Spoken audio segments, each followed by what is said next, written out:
শাহপরাণ ভাইয়ের ঘটনা বলবো এখন। তিনি যেভাবে বলেছেন, মাঝে মাঝে আমার এক পরিচিত বড় ভাই হৃদয়ের সাথে ফোনে কথা হয়। তিনি একজন সৌদি প্রবাসী। ঘটনাটি হৃদয় ভাইয়ের আরেক বড় ভাই এবং বন্ধুর কাছ থেকে সংগ্রহ করা। তার বাড়ি ছিল ইয়েমেনে। ইয়েমেন কিন্তু আমাদের মুসলিম মানুষদের জন্য, আমাদের ইসলামের কিন্তু একটা ঘাঁটি বলা যায়। আর ঘটনাটা ঘটেছিল সৌদি আরবের কুয়েত বর্ডারের কাছাকাছি। ইয়েমেনের ওই বন্ধুর নাম হলো আবদুল্লাহ ইলাহ। তখন বয়স 60-এর বেশি হবে হয়তো। হৃদয় ভাই মজা করে তাকে সাদিক বলে ডাকে। সাদিক মানে বন্ধু। সে উটের রাখাল ছিল।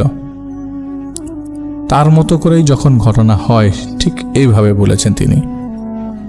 বাবা মারা যাওয়ার পরে আমি যখন 1985 সালে রিয়াদে সৌদি আরব আসি, কোথাও যাওয়ার জায়গা ছিল না। পকেটে টাকা বলতে কিছুই ছিল না। রাতে মসজিদের বারান্দায় ঘুমাতাম। কেউ কিছু দিলে খেতাম, আর না দিলে খেতাম না। ফজরের নামাজের পরে একটা লোক আসে আমার কাছে, মাথায় হাত রেখে জিজ্ঞেস করে, তোমার নাম কি? আমি বলি আব্দুল ইল্লাহ। আবার জিজ্ঞেস করে, কি করো তুমি? আমি বললাম, আমি এখানে নতুন, কাজ খুঁজছি। পরে সে লোকটা বলে, আমার উটের খামার আছে, তুমি কাজ করবে? আমি রাজি হয়ে গেলাম। আমার মালিকের নাম ছিল শায়েখ আবু উমর। তিনি ছিলেন রিয়াদ আজিজিয়ার একজন অনেক বড় ধনী ব্যক্তি, সাথে একজন অনেক বড় আলেম। আমার মালিক আমাকে কাজের জন্য আল রিয়াদ আজিজিয়া থেকে কুয়েত বর্ডারের কাছাকাছি পাঠিয়ে দেয়। আমার পৌঁছাতে রাত 2টা বাজে। বাস থেকে নেমে দেখি মালিকের ম্যানেজার এসে দাঁড়িয়ে আছে। হাঁটা শুরু করলাম। 20 মিনিট হেঁটে যাওয়ার পর মালিকের বাসায় পৌঁছাই। গেটের ভেতর ঢোকার পর যখন রুমে ঢুকতে যাব, তখন নাকে একটা আতরের ঘ্রাণ ভেসে আসলো। এই ঘ্রাণ আমি জীবনেও পাইনি। তবে আতরের ঘ্রাণ কিন্তু এখানে বাড়ি বাড়িতে পাওয়া যায়। ধনী মানুষের বাসায় আতরের ঘ্রাণ খুবই কমন, কিন্তু এটা আমি পাইনি কখনো। আমি ম্যানেজারকে জিজ্ঞেস করলাম, এত সুন্দর ঘ্রাণ কোত্থেকে এসছে? সে কিছুই বলল না। আমি আরও জিজ্ঞেস না করে ঘুমিয়ে গেলাম সে রাতের মতো। রাতে আসার কারণে ভালোভাবে এরিয়াটা আসলে দেখা হয়নি। সকালে ঘুম থেকে উঠে একটু হাঁটাহাঁটি করতে বের হই। ঘোরাঘুরি শেষ করে বাসায় আসি। মালিকের যে ম্যানেজার ছিল সে দুপুরে আসে, খাওয়া দাওয়া শেষ করে। আমাকে অফিসে ডাকা হয়। ম্যানেজার বলে, তোমাকে উটগুলো নিয়ে যেতে হবে এখান থেকে 200 কিলোমিটার দূরে। ওইখানে মালিকের ক্ষেত খামার আছে, উটগুলো সেখানে নিয়ে যাবা। তারপর দিন আমি উট নিয়ে গাড়িতে উঠলাম। 4টার দিকে গাড়ি নিয়ে রওনা দিই সেই জায়গার উদ্দেশ্যে। যেতে যেতে গাড়িতে সন্ধ্যা হয়ে যায়। আকাশে লালচে আলোতে বেশ সুন্দরই লাগছিল। মরুভূমির মাঝখান দিয়ে রাস্তাটা একটু ভাঙা রাস্তা হওয়ার কারণে যেতে যেতে রাত হয়ে যায়। আমি অনেক ক্লান্ত হয়ে গাড়িতে ঘুমিয়ে যাই। ঘুম ভাঙে ড্রাইভারের ডাকে। ড্রাইভার বলে, গাড়ি নিয়ে আর যাওয়া যাবে না, সামনে আর রাস্তা নাই। আমি গাড়ির থেকে উটগুলো নামিয়ে এক রশিতে 5টা করে মোট 55টা উট বেঁধে রওনা দিই। লাইটে বেশি একটা চার্জ ছিল না। হালকা আলোতে দেখতে দেখতে আমি উট নিয়ে চলতে লাগলাম। আরও 5 কিলোমিটার যেতে হবে। লাইটের আলো ফুরিয়ে আসার মতো অবস্থা। রাতে আর এগুলো ঠিক হবে না, এটা ভেবে আমি উটগুলা বেঁধে রাখি আর আমার থাকার জন্য তাঁবু তৈরি করতে লাগলাম। প্রায় বানানো শেষ, তখন উটগুলা ডাকাডাকি শুরু করে। সাথে করে পাগলামি একসাথে শুরু করে দেয়। একজন পাগলামি করছে না, সবাই করছে। এদিক ছুটে যাওয়ার চেষ্টা করছে। আমি একটু ধমকি ধামকির মাধ্যমে ঠান্ডা করার চেষ্টা করি, কিন্তু উটগুলা হাত পা ছোটাছুটি করছিল। হালকা চাঁদের আলোতে বুঝতে পারলাম সবগুলা উট সামনের দিকে তাকিয়ে হাত পা ছোটাছুটি করছে। আমি তাকাতেই দেখি একটা সাপ। সাপটা মোটামুটি 4-5 হাত হবে, তবে বেশ মোটা। ভাবলাম এটা দেখি হয়তো উটগুলা ভয় পেয়ে গেছে। তাঁবু গাড়ার সময় যে আধা অবস্থায় যে রডটা ছিল, যেটা আধা গেঁথে রেখেছিলাম, সেই রডটা দিয়ে আস্তে আস্তে সামনে গিয়ে সাপটাকে জোরে 8-10টা বাড়ি দেওয়ার পর একটা সময় চেক করে দেখি সাপটা মারা গেছে। উটগুলা যেখানে বেঁধে রেখেছিলাম সেখান থেকে একটু করে দূরে নিয়ে ফেলে দিই। আবার তাঁবুর সামনে এসে তাঁবু তৈরির কাজে মনোযোগ দিই। তাঁবু তৈরি হওয়ার পর হাত মুখ ধুয়ে খাওয়া দাওয়া করে বেশ ক্লান্ত লাগছিল। হালকা ঘুম ঘুম ভাবও এসে পড়েছে, ঘুমিয়ে পড়বে এমন অবস্থা। তখন আবার উটগুলোর ডাকাডাকিতে হুঁশ আসে। বুঝলাম ঝড় হচ্ছে। তো বাইরের উটগুলো ঠিক আছে কিনা দেখার জন্য একটু বাইরে তাকাতে দেখি কিছুই না, কোনো ঝড় নেই। তাহলে এই যে জিনিসটা হলো, এটা কি মনের ভুল হলো? উটগুলো ঠিক আছে কিনা দেখার চেষ্টা করি, দেখার জন্য সামনে এগিয়ে যাই। দেখি দূরে কয়েকটা উট। আমি যখন কাছাকাছি যাই, উটগুলো আমাকে দেখে সোজা দৌড়াতে থাকে। কী রে আশ্চর্য! আমিও ধরার জন্য পেছন পেছন ছুটতে থাকি। আর এটাই ছিল আমার সবচেয়ে বড় ভুল। উটগুলো দৌড়ে পালিয়ে যায়, আমি খুঁজতে থাকি। একটা সময় সামনে দেখি জলাশয়ের মতো। কাছে এগোতে দেখি মরুভূমির মধ্যে পানির একটা জলাশয়, কিন্তু পানি নেই। নিচে তাকাতে দেখি উটগুলো সেখানে দাঁড়িয়ে আছে।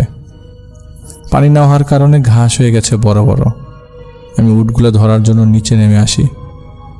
নামার পর আমি অবাক হয়ে যাই, উট নেই, একটা উটও নেই। ভাবলাম হয়তো আমাকে দেখে উপরে চলে গেছে।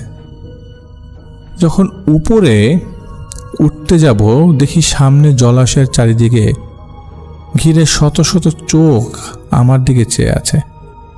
আগুনের ছোট ছোট গোলার মতো চোখ। ঠান্ডা হয়ে যাওয়ার মতো অবস্থা শরীর আমার। ভয় পেয়ে যাই। কে যেন আমাকে পিঠে জোরে একটা চর মারে, সাথে সাথে বালুর উপর পড়ি। এরপর আমার আর কিছু মনে নেই।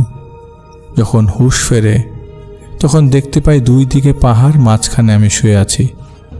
শত শত মানুষের অবয়ব পাহাড়ের চারিদিকে দাঁড়িয়ে আছে আমাকে ঘিরে। কয়েকজন কি নিয়ে যেন কথা বলছিল, আমি বুঝিনি, অস্পষ্ট। ভালো করে কান পেতে শোনার চেষ্টা করি আমি। পরে শুনতে পাই তারা বলছে যে এই মানুষটা আমাদের বাদশার ছেলেকে মেরে ফেলেছে। আমি বুঝছিলাম না কেন তারা আমাকে উদ্দেশ্য করে এগুলো বলছে। আমি ভয় ভয়ে তাদের বললাম, আপনারা কারা? আমাকে এখানে কেন নিয়ে আসছেন? তারা আমার উত্তর দিল না। ভয়ে গলা আমার ঠান্ডা হয়ে গেল। কি করব বুঝতে পারছিলাম না। চারিদিকে ঘুম ঘুম কথা বলার শব্দ। হঠাৎ করেই কোনো শব্দ নাই, সব ঠান্ডা। আমি দেখতে পেলাম কিছু মানুষ কাউকে সামনে আসার জন্য জায়গা করে দিল। তখন কালে বোরখা পরা 3টা মহিলা কান্না করতে করতে একটু দূরে আমার সামনে এসে দাঁড়ালো। 3টা মহিলা থেকে একটা মহিলা সবাইকে উদ্দেশ্য করে বলে উঠল, আমার একটা মাত্র ছেলে, আমার ছেলেকে এই মানুষটা যন্ত্রণাদায়ক মৃত্যু দিয়ে মেরে ফেলেছে। আমি এখন আমার ছেলের মৃত্যুর প্রতিশোধ নিব। সবাই একসাথে বলে উঠল, হ্যাঁ হ্যাঁ হ্যাঁ, আমরাও আমাদের বাদশার ছেলের প্রতিশোধ নিতে চাই। আপনি ওর মাথা কেটে ফেলতে অনুমতি দেন। আমি তখন একটু সাহস নিয়ে মহিলাকে বললাম, আমি কাউকে খুন করিনি, আপনি আমার উপর অন্যায় করছেন, আল্লাহর ওয়াস্তে আমাকে ছেড়ে দিন। সেই মহিলাটা বলে, আমার ছেলে খেলতে খেলতে ওখানে চলে যায়, সে উটের সাথে খেলছিল, তুই কেন তাকে আঘাত করে মেরে ফেললি? আমার একটা মাত্র ছেলে ছিল, মৃত্যুর বদলে মৃত্যু, আর এটাই আমাদের নিয়ম। এটা বলে আমার পেছনের একজনকে হাতের এক আঙ্গুল দিয়ে 2বার ইশারা করে। ভিড়ের ভেতর একটা লোক এসে আমার সামনে দাঁড়ায়। লম্বায় সে 10 থেকে 12 ফিট হবে। লোকটা রাগান্বিত চোখে আমার দিকে তাকিয়ে, আগুনের গোলার মতো চোখ, সে আমাকে গালি দিয়ে বলে, ইনসানের বাচ্চা, তুই কেন আমাদের বাসার ছেলেটাকে মারলি? এটা বলে আমাকে ধরে মানুষ সমান উঁচু থেকে জোরে দেয়, আছাড় মারে। আমি বালির মধ্যে মুখ থুবড়ে পড়ি, আমার মাথায় আঘাত পায়। আমাকে আবারও উঠিয়ে আবার আছাড় মারে। এরপর আবার মাথা ধরে একটা পাথরের উপরে রাখা হয়। মহিলাটি বলছে, আলাদা করে ফেলো এর দেহ থেকে মাথাটা। সাথে সাথে তরবারি খোলার আওয়াজ কানে ভেসে আসলো। আমি মনে মনে আল্লাহকে ডাকছিলাম। একজন আমার বাম পাশে এসে দাঁড়িয়ে তরবারি নিয়ে দাঁড়ালো, আর তখনই ওই লোকটা ছিটকে পড়ে যায়। তখন আমার কানে ভেসে আসছে হাজার হাজার মানুষের আল্লাহু আকবারের ধ্বনি। চারিদিকে তরবারির শব্দ, মনে হচ্ছে এখন যেন যুদ্ধ হচ্ছে। কিছুক্ষণ পর সব নিস্তব্ধ হয়ে গেল। আমি আর কিছুই বলতে পারবো না। আমার যখন জ্ঞান ফিরল, আমি হাসপাতালের বেডে শুয়ে আছি। আমাকে দেখে একটা কাজের মেয়ে ডাক্তারকে ডেকে গিয়ে বলল রোগীর জ্ঞান ফিরেছে, কোনো কাজ করে বা কিছু একটা। আমি দেখতে পাই ডাক্তারের সাথে আমার মালিক আর মালিকের 3 ছেলে আমার পাশে এসে দাঁড়িয়েছে। মালিক বলেন, আব্দুলিল্লাহ আপনি কেমন আছেন? আমি জিজ্ঞেস করলাম, শায়েখ আবু উমরকে, আমি কোথায় আছি? মালিক আবু উমর বলল, আপনি এখন হাফার আল বাতেনের একটি হাসপাতালে ভর্তি আছেন। আমি বললাম, এখানে কিভাবে আসলাম আমি? উমর বলল, আমি মাঝে মাঝে জিনে ধরা রোগী দেখি, আর এই কাজে আমাকে জিন জাতির কিছু শক্তিশালী জিন সাহায্য করে। তারা আমাকে সাহায্য করেছে। অনেক জিন ছিল যারা আমাকে ভালোবাসে, আমার কথা শোনে। কয়েকটা জিনকে দিয়ে আমি কিছু উপকারও পেতাম। আমার ঘরবাড়ি বন্ধ করতো ওরা, এলাকা পাহারা দিত। তেমন একটি জিনকে আমি আমার ম্যানেজারের বাসায় রেখে দিই, কারণ সেখানে উটের খামার, আশেপাশে জঙ্গলে ভরা। কিছু খারাপ জিন আছে যারা উটের ক্ষতি করে, মানুষের ক্ষতি করে, উটের বাচ্চা মেরে ফেলে। এই জন্য আমি উটগুলোর সাথে একটা জিনকে রেখে দিয়েছিলাম দেখে শুনে রাখার জন্য। যখন তুমি গাড়ি থেকে উটগুলো বেঁধে নিয়ে যাচ্ছিলে, আমার ওই জিনটা তোমার সাথেই ছিল। ওদিকে পাহাড়ে থাকতেও মারেদ সম্প্রদায়ের জিনেরা, তারা অনেক খারাপ প্রকৃতির জিন। সেই জিনের বাদশার 2 মেয়ে আর 1 ছেলে। জিনের বাদশা বৃদ্ধ হয়, সেই বাদশার স্ত্রী সেই জিন সম্প্রদায়ের সব জিনদেরকে কন্ট্রোল করতেন। উনি যা বলতেন তাই শুনতেন। আর তুমি যাদের এলাকায় ঢুকে গিয়েছিলে, জিনের বাদশার ছেলে সাপ হয়ে উটগুলোকে ভয় দেখাচ্ছিল, খেলা করছিল। আর তা দেখে তুমি সাপটাকে, তারা রূপ পাল্টাতে পারে নাই, তুমি মেরে ফেলেছো এর আগেই। তখন পাশের ছোট পাহাড়ে থাকা কিছু জিন এটা দেখে ফেলেছিল।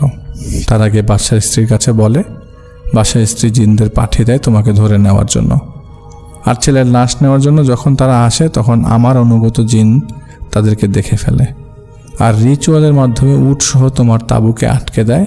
তারা আর ভেতরে আসতে পারে না। তোমাকে মায়ার জালে বাহিরে নিয়ে যেতে চাইছিল ওরা, আর এই জন্যই তারা উটের আকৃতি নিয়ে দূরে দাঁড়িয়েছিল। তুমি যদি একবার সবগুলো উট দেখে নিতে, তাহলে আর এমনটা হতো না। তুমি তাদের পেছনে পেছনে চলে যাও, আর এটা দেখে আমার পালিত জিনটা ভয় পেয়ে যায়, কারণ সে একা তাদের মোকাবেলা করতে পারবে না। এই জন্য সে আমার কাছে ছুটে আসে। আমি তৎক্ষণাৎ আমার জিনের বাদশার কাছে একটা জিনকে দিয়ে খবর পাঠাই, আবার মারেদ সম্প্রদায়ের বাদশার কাছে একটা জিনকে দিয়ে খবর পাঠাই, কিন্তু তারা তোমাকে ছাড়তে নারাজ, কারণ তুমি তাদের ছেলেকে মেরে ফেলেছ। তখন আমার সাথে থাকা জিনের বাদশা তার জিন বহরকে নিয়ে তাদের সাথে অনেকটা যুদ্ধ করার মতো অবস্থা তৈরি হয়। অনেকটা মারামারি করে তোমাকে সেখান থেকে নিয়ে আসা হয়। আমার ম্যানেজার সেখান থেকে তোমাকে উদ্ধার করে এবং 3 দিন পর তোমার জ্ঞান ফিরল। আলহামদুলিল্লাহ, তুমি সহি সালামতে আছো। এরপর বেশ কিছুদিন আমার সাথে কিছু না হলেও আমাকে বলা হয়েছিল আমি যেন সাবধানে থাকি, কিন্তু একটা সময় কেটে যাওয়ার পর আমি নিজেই কেন জানি ব্যাপারটা মাথা থেকে সরিয়ে ফেলি। বছর পর আবারও একদিন মরুভূমিতে উট নিয়ে যাচ্ছিলাম।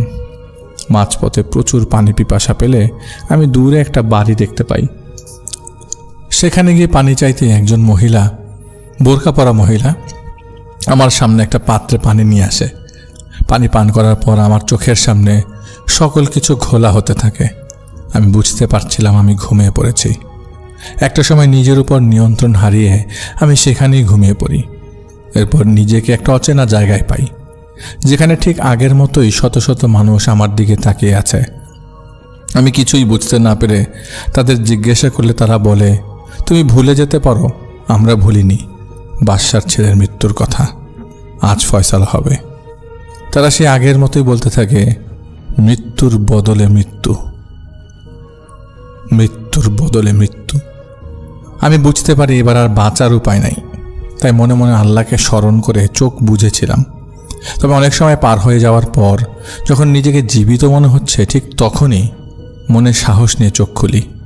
আমি দেখি আমি মরুভূমির সেই জায়গায় মাটিতে পড়ে আছি যেখানে আমি পানি পান করেছিলাম, কিন্তু এখানে কোনো ঘরবাড়ি নেই। একজন বৃদ্ধ লোক দাঁড়িয়ে আছে।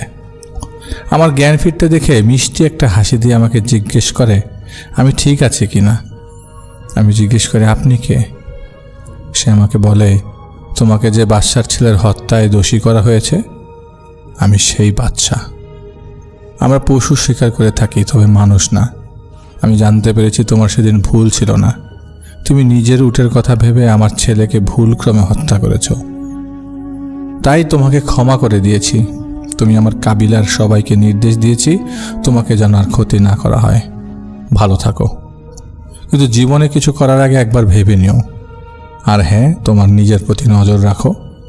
এই বলে সেই লোকটা সেখান থেকে চলে গেল, অনেকটা উধাও হয়ে গেল। আমিও সেই মরুভূমির কাজটা ভয়ে ছেড়ে দিই। এরপর সাধারণ জীবনযাপন করি। সাধারণ জীবনযাপনের মরুভূমিটা আমার জীবনে ছিল না, আর কোনো সমস্যা হয়নি। এটা ছিল হৃদয় ভাইয়ের পাঠানো ঘটনা, তিনি কালেক্ট করেছেন। এত ব্যস্ততার মাঝেও তিনি যে কালেক্ট করেছেন এই জন্য অনেক অনেক ধন্যবাদ। অনেক অনেক ধন্যবাদ আমাদের শাহপরান ভাইকেও, সুন্দর একটি ঘটনা তিনি কালেক্ট করেছেন। আজকে যে ঘটনাটি আপনাদের সাথে শেয়ার করতে যাচ্ছি সেটা আমার নিজের সাথে ঘটা। বলে রাখা ভালো, আমি বলছি যখন আপনাকে আমি ঘটনাটি পড়ে শোনাচ্ছি কিংবা যখন আমি আপনাদেরকে ঘটনাটি লিখছি তখন বেশ কয়েকটা বিষয় আমি এড়িয়ে গিয়েছে। তার একটা বড় কারণ হচ্ছে আমি চাই না যে জায়গার ঘটনা, সেই জায়গার বিষয়ে কোনো ভুল বিষয় তৈরি হোক।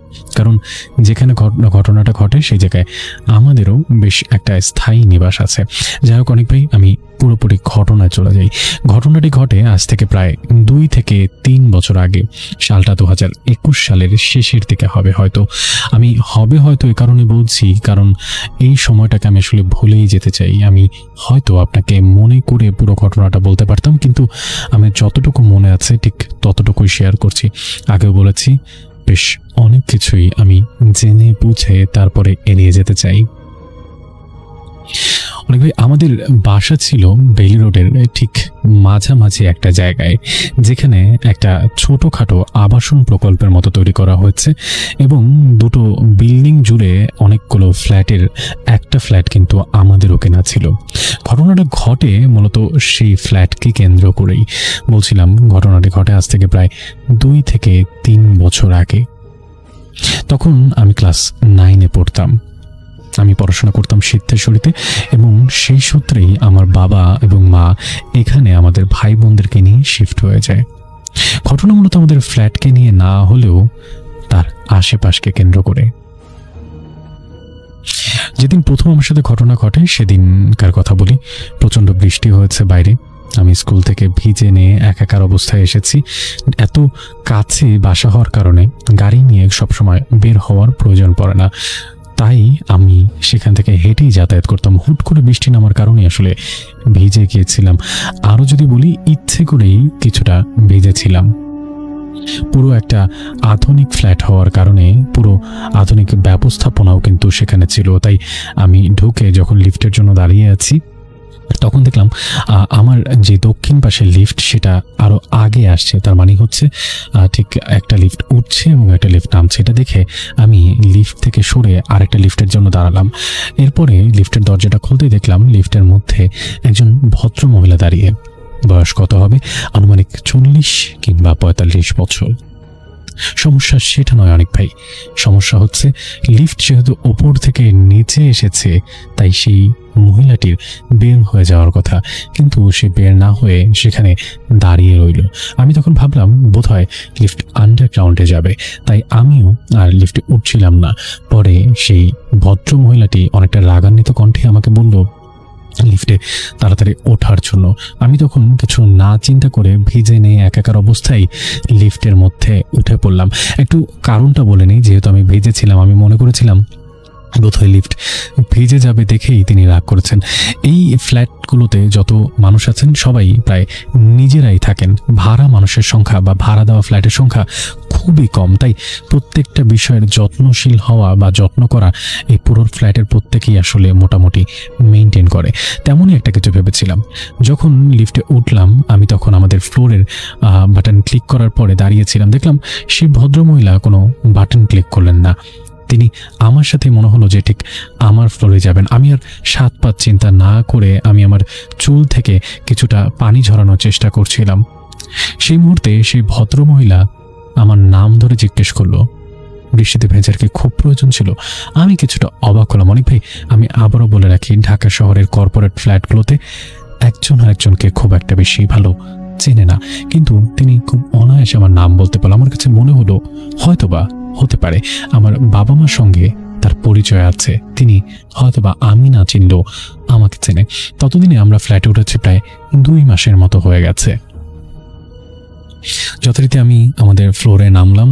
নেমে আমি আমার ফ্ল্যাটের সামনেও গিয়ে দাঁড়ালাম, কিন্তু দেখলাম লিফট থেকে সেই ভদ্রমহিলা আর বেরোলেন না। আমার কাছে আরও অবাক করার বিষয় হলো, যখন লিফটের দরজাটা লেগে গেল তখন লিফটার শটাং সেখানে দাঁড়িয়ে রইল। তার মানে সেই ভদ্রমহিলা কোনো ফ্লোরে যাচ্ছেন না, তিনি লিফটের মধ্যেই আছেন। কি যেন একটা মনে হতে আমি পেছনে আসলাম। ফিরে এসে লিফটের বাটন ক্লিক করতেই দরজা খুলে গেল।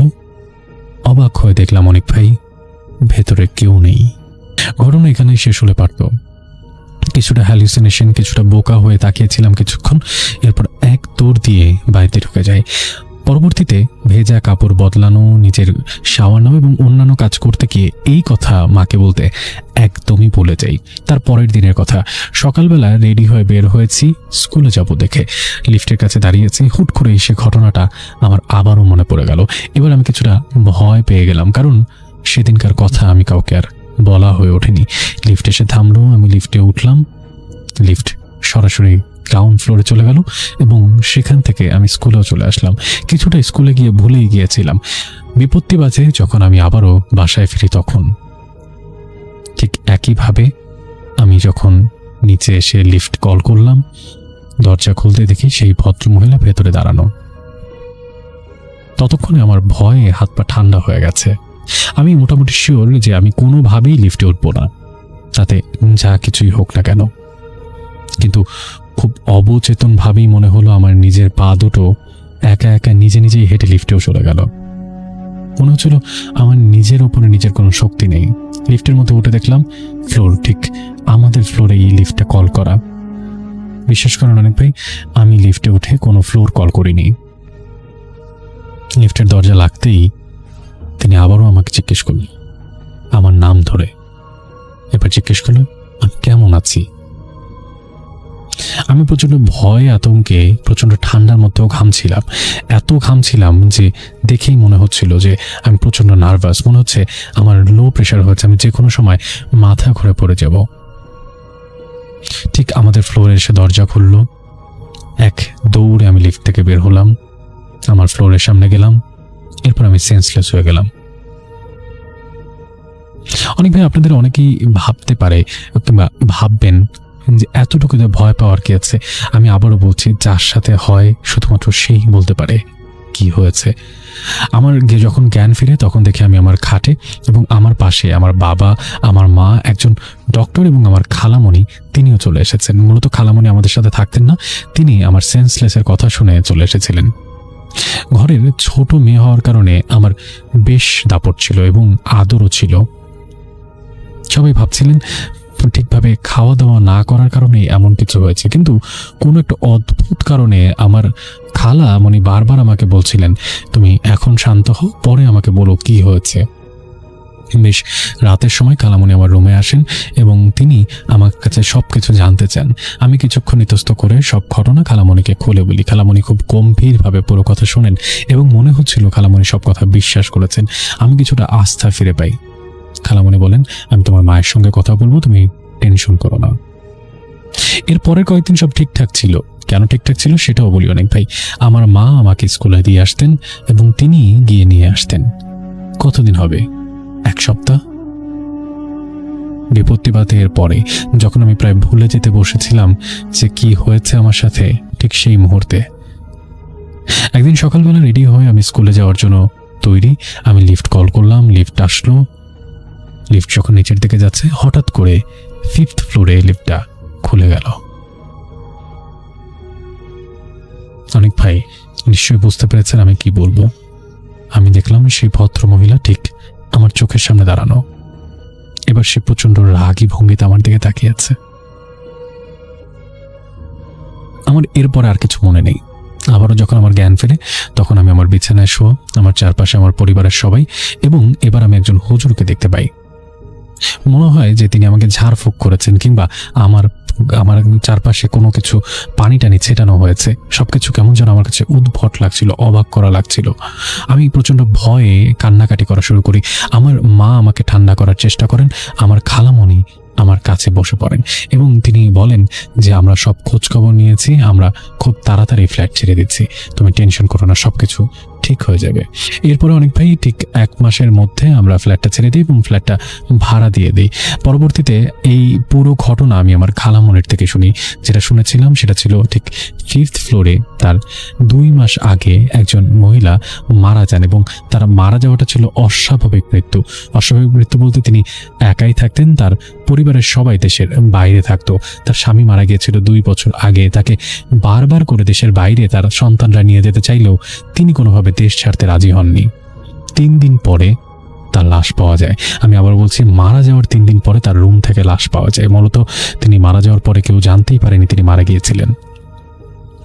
এরপর থেকে সেই ফ্ল্যাট খালি এবং সেই ফ্ল্যাটে আর কেউ থাকে না। মূলত ভাড়া দিতে পারলেও তারা তাদের মায়ের স্মৃতি রেখে দেবে বলেই সেই ফ্ল্যাটটি আর ভাড়া দেয়নি। অনেক ভাই এখন প্রশ্ন জাগতে পারে, আমার সঙ্গে যার দেখা হয়েছিল সেই কি সেই মহিলা ছিল? আপনি ভাবতে পারেন আমি ভুল দেখেছি, আমি হ্যালুসিনেট করেছি, কিন্তু না, সেই ফ্ল্যাটে থাকা আরও 3-4 জন ঠিক সেই মহিলাটাকে দেখেছেন এবং তারা আগে থেকে যেহেতু তাকে চিনত তাই তারা প্রচণ্ড ভয় পেয়ে গেছেন এবং পুরো বিল্ডিংয়ে একবার হুজুর এনে বন্ধ করা পর্যন্ত হয়েছিল। যাই হোক, আধুনিক যুগে এগুলো কেউ বিশ্বাস করবে কিনা আমি জানি না, তবে যে ঘটনাটা শেয়ার করলাম সেটা আমার সাথে ঘটে যাওয়া একটা অলৌকিক সত্য ঘটনা।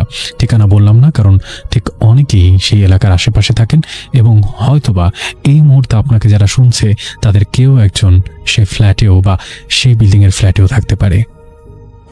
পরবর্তীতে এই বিল্ডিংয়ের যারা কমিটি মেম্বার তারা সবাই মিলে এই ঘটনা যাতে বাইরে না বের হয় তার জন্য আমার বাবাকে এবং আমার মাকে অনুরোধ করতে থাকেন এবং পরবর্তীতে সেই অনুরোধের প্রেক্ষিতে আমার বাবা মাও সেই বিষয়ে আর কোনো কথা বলেননি। এখন পর্যন্ত আমাদের বাড়িতে সেই বিষয় নিয়ে কখনো কথা হয় না, তবে আমার মা কখনো কখনো আমাদের পারিবারিক কোনো সভায় যদি কথা ওঠে তখন এই ঘটনাটা সবাইকে বলেন। অনেক ভাই, এখন আমি সুস্থ আছি, এখন আমি ভালো আছি, আমার জন্য দোয়া করবেন। আশা করি আমার এই ঘটনাটি পড়ে শোনাবেন এবং পড়ে শোনালে অবশ্যই আমাকে জানাবেন। অনেক ভাই, রিপন বলছি ঢাকা থেকে, আমার জন্য দোয়া করবেন। তো কাশু দাদার মূল পেশাটা কিন্তু মাছ ধরা, আর এখান থেকে ঘটনাটার সূত্রপাত। উনি মূলত দিনেই বেশি মাছ ধরতেন, গভীর রাতে মাঝে মাঝে মাছ ধরতেন আর কি। তো মাছ তো আসলে কখন কোন সিজন আসে, কিছু কিছু মাছ বিশেষ করে নদীর যে মাছগুলো বা বিলের মাছগুলো, বিশেষ করে বড় মাছগুলো, এগুলো তো আসলে রাতের বেলাতেই বেশি ধরা পড়ে। এই জন্য মাঝে মাঝে উনি রাতের বেলা যেতেন। রাতের বেলা যখন যেতেন তখন ওই টেটা, কোচ, এই ধরনের যে সরঞ্জামাদি এগুলো নিয়ে উনি বেরিয়ে পড়তেন। তো ঘটনার দিন রাতেও উনি এই ধরনের সরঞ্জামাদি নিয়েই বেরিয়ে পড়লেন তার বাড়ি থেকে 1 থেকে 2 কিলোমিটার দূরে একটি বিলের উদ্দেশ্যে। সময়টা তখন আষাঢ় মাসের মাঝামাঝি সময় হবে। এই ঘটনাটা কিন্তু অনেক আগের, একদম নির্দিষ্ট সাল বলা মুশকিল, তবে এটা এখন থেকে প্রায় 40 বছর আগে শুরু হয়েছিল বা তারও আগে হতে পারে, এমন একটা সময় অনুমান করা যায় আর কি। তো আষাঢ় মাসের মাঝামাঝি সময় তো বিলে পানিও বেশ ভালোই ছিল, মাছও বেশ ভালোই পাওয়া যেত। উনি রাত আনুমানিক 1টা-1:30টার দিকে, সম্ভাব্য সময় আর কি হতে পারে। তখন তো আর মোবাইল, ঘড়ি এগুলোর প্রচলন খুব একটা গ্রামে ছিল না, মোবাইল তো ছিলই না, ঘড়ির প্রচলনও তখন কম ছিল। তো এই যে কাশু দাদু উনি মাছ ধরা শুরু করেছেন, মাছ পাচ্ছিলেন, মনে মনে বেশ খুশিও হচ্ছিলেন। উনি চিন্তা করলেন যে পরিবারকে সাথে নিয়ে ভালোই মাছ খাওয়া যাবে, আবার বাজারে বিক্রিও করা যাবে। উনি চিন্তা করলেন যে একেবারে ফজরের আজানের আগ পর্যন্ত মাছ ধরবেন, এরপর উনি নামাজ পড়ে তারপর বাড়িতে যাবেন, অথবা মাছগুলো বাড়িতে রেখে তারপর নামাজ পড়বেন, তারপর মাছগুলো নিয়ে বাজারে যাবেন, বিক্রি করবেন। উনি চিন্তা করেছিলেন যে পরিমাণ মাছ পাওয়া গেছে, আশা করা যায় যে 3 থেকে 4 দিনের সংসার খরচ আল্লাহ চাহেন তো ইনশাল্লাহ চলে যাবে। উনি এরকম চিন্তা করছিলেন, মাছ ধরছিলেন, হঠাৎ করে দাদু খেয়াল করলেন তার পায়ের পাশ দিয়ে একটা মোটামুটি বড় আকারের বোয়াল মাছ চলে গেল। দাদুর ধারণা অনুযায়ী মাছটির ওজন 8 থেকে 10 কেজির মতো আনুমানিক হতে পারে।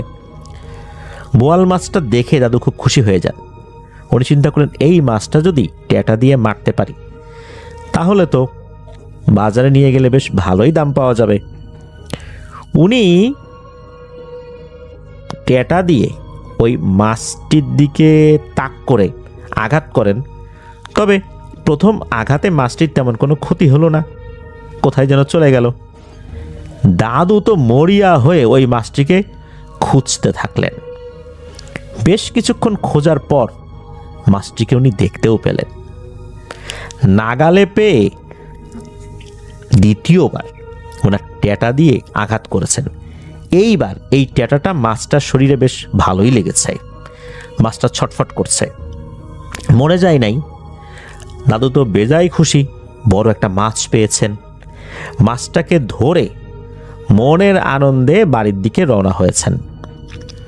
ডাঙায় উঠে পড়েছেন। ভোর হতে তখনও বেশ কিছুটা সময় বাকি আছে। দাদু গ্রামের মেঠো পথ ধরে হেঁটে যাচ্ছেন, আঁকাবাঁকা পথ ধরে হেঁটে যাচ্ছেন। হঠাৎ করে দাদুর কাছে মনে হলো পেছন থেকে কোনো একটা শব্দ হলো।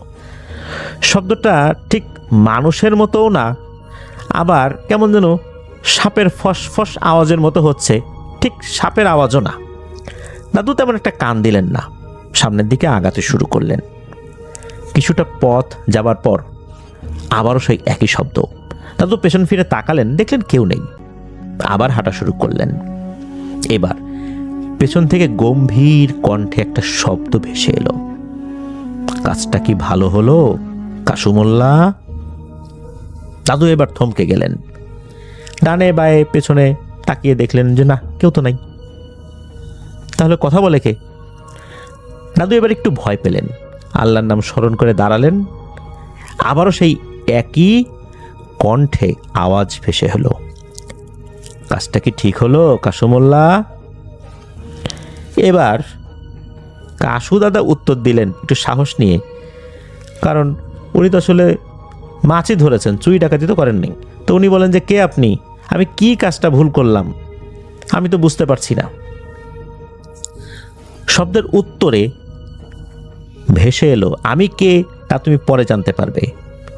কি ঠিক করনি সেটা আগে বলি। তুমি যে বড় বোয়াল মাছটি ধরেছ, সেই মাছটিকে দ্রুত আবার বিলে ছেড়ে দিয়ে আসো।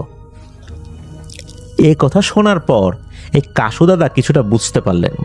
উনি বুঝতে পারলেন মনে হয় কোনো পিশাচের খপ্পরে দাদু পড়েছেন। তখন দাদু বললেন, মাছ কেন ছেড়ে দিব? এটা তো আমি স্বীকার করেছি। এই কথার প্রতি উত্তরে শব্দ এলো, তুমি যত দ্রুত মাছ ছেড়ে দেবে এতে তোমার ভালো হবে। যদি তোমার হাতে মাছটি মারা যায় তাহলে তোমার খানদান কিন্তু শেষ হয়ে যাবে। এ কথা শোনার পর দাদু বললেন, মানে কি? এটা কেমন কথা? আমার কাজই হচ্ছে মাছ ধরে জীবিকা চালানো, আমি তো খারাপ কিছু করিনি। এই বিলটা তো নির্দিষ্ট কারো ব্যক্তির না, এমনটা না যে আমি অন্য কারো পুকুরে গিয়ে মাছ ধরেছি। এবার প্রতি উত্তরের যে মাত্রা, এটা আরো গম্ভীরভাবে ভেসে এলো। বলতে লাগলো, দেখতে মাছের মতো হলেই কি মাছ হয়? তুমি 5 ওয়াক্ত নামাজ পড়ো, কোরআন তেলাওয়াত করো, তুমি সৎ, এই জন্য এত সময় নিয়ে ভদ্রভাবে তোমার সাথে কথা বলছি। না হলে এখনই তোমার কি হাল করতাম এটা তোমার কল্পনাতেও নাই। তুমি যাকে মাছ ভেবে আঘাত করেছ তার নাম সাবের। সে আমার সর্দারের কলিজার টুকরো নাতি। তার একটু ইচ্ছা হয়েছে রাতে সে বিলের পানিতে গোসল করবে। সকালে তো মানুষের যাতায়াত থাকে, তাই সে রাতে মাছের বেশে এসেছে। এই কথা শোনার পর কাশু দাদা বেশ ভালোই ভয় পেলেন। উনি বললেন, যাহা এ আমি কি কাজটা করলাম? আমি তো বুঝতে পারিনি, আমি তো স্বাভাবিক মাছই মনে করেছিলাম। আমি গরিব মানুষ, বড় মাছ পেয়েছি, শিকার করার চেষ্টা করেছি। তো এই কথাটা শুরুতে আপনি কেন বললেন না? তাহলে তো আমি আরো দ্রুত গিয়ে ছেড়ে দিতাম। এতটুকু সময়ের মধ্যে তো এই মাছটা তো মারাও যেতে পারে। এই কথা বলেই কাশু দাদা দ্রুত ছোটা শুরু করলেন পানির দিকে। উনি পানির থেকে তো আসলে খুব বেশি দূরে আসে না, এই পানির কাছাকাছি ছিলেন আর কি। দ্রুত পানির কাছে গিয়ে মাছটা ছেড়ে দিলেন। মাছটা তখনও জীবিত ছিল। মাছটা ছেড়ে দেওয়ার পরেই হঠাৎ করে মনে হলো মাছটি অদৃশ্য হয়ে গেছে। মাছটা ছেড়ে দিয়ে উনি যখন আবার ঘুরে বাড়ির দিকে চলে যাবেন, তখনই ঠিক আবার ওই একই কণ্ঠে একটা আওয়াজ ভেসে আসে যে কাসুমোল্লা, তোমাকে ধন্যবাদ, আবার সাক্ষাৎ হবে ইনশাল্লাহ, তুমি এখন যাও। ঘটনাটা কিন্তু এখানে শেষ নয়, এরপরে আরও অনেক ঘটনা রয়েছে, চলুন সেই দিকে যাই। দিনকাল ভালোই যাচ্ছিল কাসু দাদার, সব কিছু ঠিকঠাক মতো চলছে, সাধারণ দিনের মতো ঝাড়ফুঁকও চলছে। দাদা কিন্তু ঝাড়ফুঁক করতেন, কোনো হাদিয়া নিতেন না। কেউ খুশি হয়ে যদি কিছু দিত উনি নিতেন, তবে ওই সময় টাকা পয়সার থেকে নিত্য প্রয়োজনীয় জিনিসপত্রে মানুষ খুশি হয়ে দিতেন। চাল, ডাল, পেঁয়াজ, সবজি, গম এইগুলো দিত। টাকা পয়সার থেকে এই জিনিসগুলোর কদরটা ওই সময়ের প্রেক্ষাপটে বেশি ছিল, যেহেতু অনেকদিন আগের কথা আর কি। গ্রামে এই জিনিসগুলোর এক্সচেঞ্জ যে বিনিময়, এটা আরও জনপ্রিয় ছিল ওই সময়ের প্রেক্ষাপটে। তো যাই হোক, ওই রাতের ঘটনা আর 5 থেকে 7 দিন পর হঠাৎ একদিন দাদু রাতের স্বপ্নে দেখেন একটি সুন্দর অবয়ব, মাঝবয়সী হবে আর কি, জুব্বা টুপি পরা, সেই একই কণ্ঠে, মানে যেই কণ্ঠে কথা হয়েছিল সেই রাতে, সে একই কণ্ঠে কাসুমোল্লা দাদাকে বলছেন, কাসুমোল্লা, চিনতে পেরেছো আমাকে? আমি সেই ব্যক্তি, আমার নাম খালিদ। তোমার হাতে মাছ ছিল, তাই তোমাকে আসলে দেখা দিতে পারিনি, তো তোমাকে ধন্যবাদ। সাবের এখন অনেকটা সুস্থ, আল্লাহর রহমতে আমার সর্দার তোমাকে দাওয়াত প্রেরণ করেছেন, তোমাকে দাওয়াত গ্রহণ করতে হবে, সাবেরকেও তুমি দেখবে। এর পরপরই দাদার ঘুম ভাঙে। দাদা খেয়াল করলেন তার ঘরে কেমন যেন একটা সুন্দর মিষ্টি সুবাস ছড়িয়ে রয়েছে। দাদা ভাবলেন মনে হয় এটা স্বপ্নই। দাদা আবার ঘুমিয়ে গেলেন। ভোরে উঠলেন, সালাত আদায় করলেন, নিত্যদিনের কাজ শুরু করে দিলেন। রাতে আবার মাছও ধরতে গেলেন। সেই বিলেই মাছ ধরার প্রস্তুতি নিচ্ছেন, তখন সেই স্বপ্নে দেখা অবয়বটা হাজির হলেন। দাদা কিছুটা ভয় পেলেও এসব ব্যাপারে তার তো কিছুটা ধারণা রয়েছে। সেই অবয়বটা, মানে সেই জিন খালিদ, বলতে শুরু করলেন যে কাসুমুল্লাহ, আমি জানি তুমি একটু ভয় পাচ্ছ, কিন্তু ভয়ের কিছু নেই, আমি তোমার সঙ্গে একটু কথা বলে চলে যাব। তো কাসু দাদা মাথা নেড়ে বললেন যে ঠিক আছে, আপনি বলেন। তখন ওই জিন খালিদ বলতে থাকে, তুমি সেদিন তোমার মানবিকতা দিয়ে মাছ ভেবে তুমি আসলে ছেড়ে দিয়েছিলা এই জিনিসটাকে, তুমি তাকে আঘাত করেছিলা, এটা সত্য, না বুঝে কাজটা করেছো। আমাদের সর্দার তোমাকে মাফ করে দিয়েছেন, পক্ষান্তরে ধন্যবাদ জানিয়েছেন। আর আমি হচ্ছি আমার সর্দারের প্রিয় একজন খাদেম এবং খুব কাছের একজন খাদেম। আমরা মুসলিম জিন, আমার সর্দার এবং আমরা নিজেরা ধর্মপ্রেমী। তোমার ধর্মের প্রতি ভালোবাসার ব্যাপারে আমাদের সর্দার জেনেছেন, তুমি খুব সুন্দর কোরআন তেলাওয়াত করতে পারো। আমাদের সর্দার তোমার কণ্ঠে কোরআন তেলাওয়াত শুনতে ইচ্ছুক, তোমার সঙ্গে সাক্ষাৎ করতে চান। এই কথা শোনার পর দাদা বললেন যে আমি একজন সাধারণ মানুষ, খেটে খাওয়া মানুষ, দিনমজুর, আমি কিভাবে ওনার সাথে দেখা করতে পারি? আমি কিভাবে যাব তার সাথে দেখা করতে? আর আমার মতো একজন সাধারণ মানুষকে উনি এতটা আন্তরিকতা দেখাচ্ছেন, আমি কি এটার যোগ্য? তখন খালিদ বললেন যে এটা নিয়ে তুমি ভেবো না, আল্লাহ যাকে সম্মানিত করেন তাকে কেউই অসম্মানিত করতে পারে না। তুমি চোখ বন্ধ করো, আমি না বলা পর্যন্ত চোখ খুলবে না। কাসু দাদা চোখ বন্ধ করলেন। দাদা শুধু একটা দমকা বাতাস অনুভব করলেন কয়েক সেকেন্ডের জন্য। এরপর জিন খালিদ চোখ খুলতে বললেন। দাদা দেখলেন সুন্দর মনোরম একটা প্রাসাদ, পাশ দিয়ে নদী, বাগান, একটা ভিন্ন রকমের দুনিয়া। আর দাদা যেই পোশাক পরা ছিলেন সেই পোশাকও নাই, সুন্দর জুব্বা, পাগড়ি এরকম পরা উনি। এই কয়েক সেকেন্ডের মধ্যে ওনার পোশাকও চেঞ্জ হয়ে গেছে। উনি দেখলেন নানান ধরনের খাবার দাদার জন্য প্রস্তুত। ওই খালিদ বললেন যে এবার আপনি বিসমিল্লাহ করে আতিথেয়তা গ্রহণ করুন। তো দাদাও আসলে ক্ষুধার্ত ছিলেন, কেন জানি ওই সময় ওনার খুব ক্ষুধা লেগেছিল। দাদা খেতে শুরু করলেন, বেশ খানিকটা খেলেন, বেশ সুস্বাদু ছিল খাবারগুলো। ওই খালিদ কিছু জায়গা ঘুরিয়ে দেখালেন। এবার খালিদ বললেন যে আপনি এই কামরা, মানে একটা কামরা দেখে বললেন যে আপনি এই কামরায় গিয়ে বসুন, আপনার সঙ্গে সর্দার কথা বলবে। আপনি শুধু তার কণ্ঠই শুনতে পাবেন, তার চেহারা দেখবেন না, তবে তাকে দেখার জন্য উকি ঝুঁকিও দিবেন না। আর আপনি সাবিরকেও দেখতে পাবেন, এটা বললেন। এরপর ওই রুমে যখন ওনাকে বসানো হলো, বাইরের থেকে একটা আওয়াজ খুব সুন্দর কণ্ঠে সালাম দিল কাসুমুল্লাহ দাদাকে। তো সালাম বিনিময় হলো। মূলত ওই সময় সর্দার কথা বলছিলেন। সর্দার এসে বললেন যে সেদিন রাত্রে আপনার অজান্তে একটা ভুল হয়েছে, আমি জানি, আমরা আপনাকে ক্ষমা করে দিয়েছি। আমি আপনাকে ডেকেছি মূল কারণ হচ্ছে আপনাকে একটা দায়িত্ব দিতে চাই। আমি আমার জিনদের মাধ্যমে জেনেছি আপনি খুব সুন্দর তেলাওয়াত করতে পারেন, আমাকে একটা আয়াত শোনাবেন? তো কাসুমুল্লাহ দাদা প্রথম দিকে একটু ঘাবড়ালেও পরে বিসমিল্লাহ বলে সূরা ফাতিহা পড়লেন এবং সূরা জিন থেকে কয়েকটা আয়াত তেলাওয়াত করে শোনালেন। সর্দার খুব মুগ্ধ হলেন, বললেন মাশাআল্লাহ, আলহামদুলিল্লাহ। এটা শোনার পর দাদা বুঝতে পারলেন যে সর্দার খুব খুশি হয়েছেন। এরপর এই কাসুমুল্লাহ দাদাকে সর্দার বললেন যে আপনাকে একটা দায়িত্ব দিতে চাই, সেটা হচ্ছে আমার নাতিকে আপনি একটু কোরআন তেলাওয়াত শেখাবেন, আর আপনার মধ্যে যে সরলতা সততা রয়েছে এই তালিমটাও তাকে দিবেন।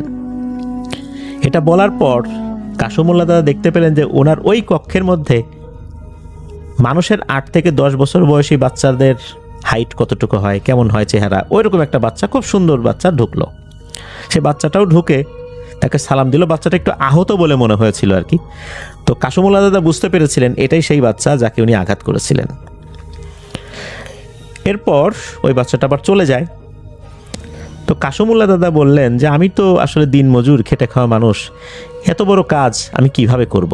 আমার তো পরিবার রয়েছে, তাদের জন্য রোজগার করতে হয়। তখন সর্দার বললেন যে আল্লাহর রহমত, আপনার রিজিক নিয়ে ভাবতে হবে না, আপনি আমার এই নাতিকে একটু লেখাপড়া শেখাবেন। তখন এই কাসুমুল্লাহ দাদা আপত্তি করলেন। উনি বললেন যে না, এটা হবে না। উনি কখনোই এই ধরনের কাজের কোনো বিনিময় নেন না, কোনোভাবেই এটা পসিবল হবে না, এটা কাসুমুল্লাহ দাদা জানিয়ে দিলেন। এবং কাসুমুল্লাহ দাদা জানালেন যে আমি অতীব সাধারণ একজন মানুষ হওয়ার পরও আমাকে যে সম্মান দিলেন এতেই আমি খুশি। আপনার নাতিকে আমি পড়াবো, এর জন্য কোনো বিনিময় দিতে হবে না। আপনি আমাকে যে সম্মান করেছেন এতেই আমি খুশি, আলহামদুলিল্লাহ। তবে আমি আমার সময় অনুযায়ী আপনার নাতিকে পড়াবো, আপনাদের সময় অনুযায়ী নয়। আমি সপ্তাহে একদিন শুক্রবার আপনার নাতিকে পড়াবো, বাকি দিনগুলো আমার ইবাদত এবং জীবিকার জন্য যে কাজগুলো করতে হয় সেগুলো করব। এই কথা শোনার পর সর্দার বেশ খুশি হলেন এবং বললেন তাই হবে। সর্দার খালিদকে ডেকে নিয়ে কিছু নিয়মকানুন বুঝিয়ে দিতে বললেন। আর জিনেদের চলাফেরার কিছু নিয়মকানুন তো থাকে, এগুলোও কাসুমুল্লাহ দাদাকে বুঝিয়ে দিলেন। আর ওই সময় উপহার স্বরূপ খালিদ এই কাসুমুল্লাহ দাদাকে 2টো জিনিস দিলেন। দাদা অবশ্য নিতে রাজি হন নাই, কিন্তু অনেক অনুরোধের পর আর কি রাজি হয়েছিলেন। একটা জিনিস হচ্ছে একটা ট্যাটার ফলা, ওই ট্যাটার যে নিচের দিকে যে চোখা অংশগুলো থাকে অনেকগুলা, সেইটা, আর একটা থলে। আর এটাও জানিয়ে দেওয়া হলো এই যে সাবের পরবর্তী শুক্রবার থেকে কাসুমুল্লাহ দাদার কাছে যাবে তালিম নিতে। আর এই যে খালিদ সে নিজেই দিয়ে আসবে, নিজেই নিয়ে আসবে। তবে ওই সময় একটা আলাদা ঘরে থাকার জন্য বলেছিলেন, রাতের বেলা যাবেন। আর এই সময় যেই রূপে কাসুমুল্লাহ দাদা দেখেছেন এই রূপেই দেখবেন, অন্য রূপে দেখবেন না, অন্য রূপে দেখলে ভয় পেতে পারেন, এই জন্য। আর এই বিষয়গুলো কাউকে আপাতত বলা যাবে না, এগুলো শুধু ওনাদের মধ্যেই থাকবেন। তো এরকম কথাবার্তা বলে তাকে সব কিছু বুঝিয়ে দেওয়া হলো। এবার খালিদ বলে আপনি চোখ বন্ধ করেন, আপনাকে বাড়িতে দিয়ে আসি, আর আপনি বিসমিল্লাহ বলুন, পায়ে মাটির ছোঁয়া লাগলেই চোখ খুলবেন। তো দাদাও সেটাই করলেন কয়েক সেকেন্ড।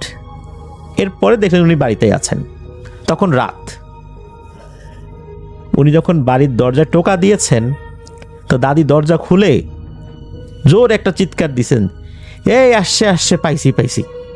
অবাক কাণ্ড, দাদা তো চিন্তা করছেন যে গেলামই তো কিছুক্ষণ আগে, এরকম বলতেছে কেন। পরে উনি জানতে পারলেন 2 দিন উনি ছিলেনই না।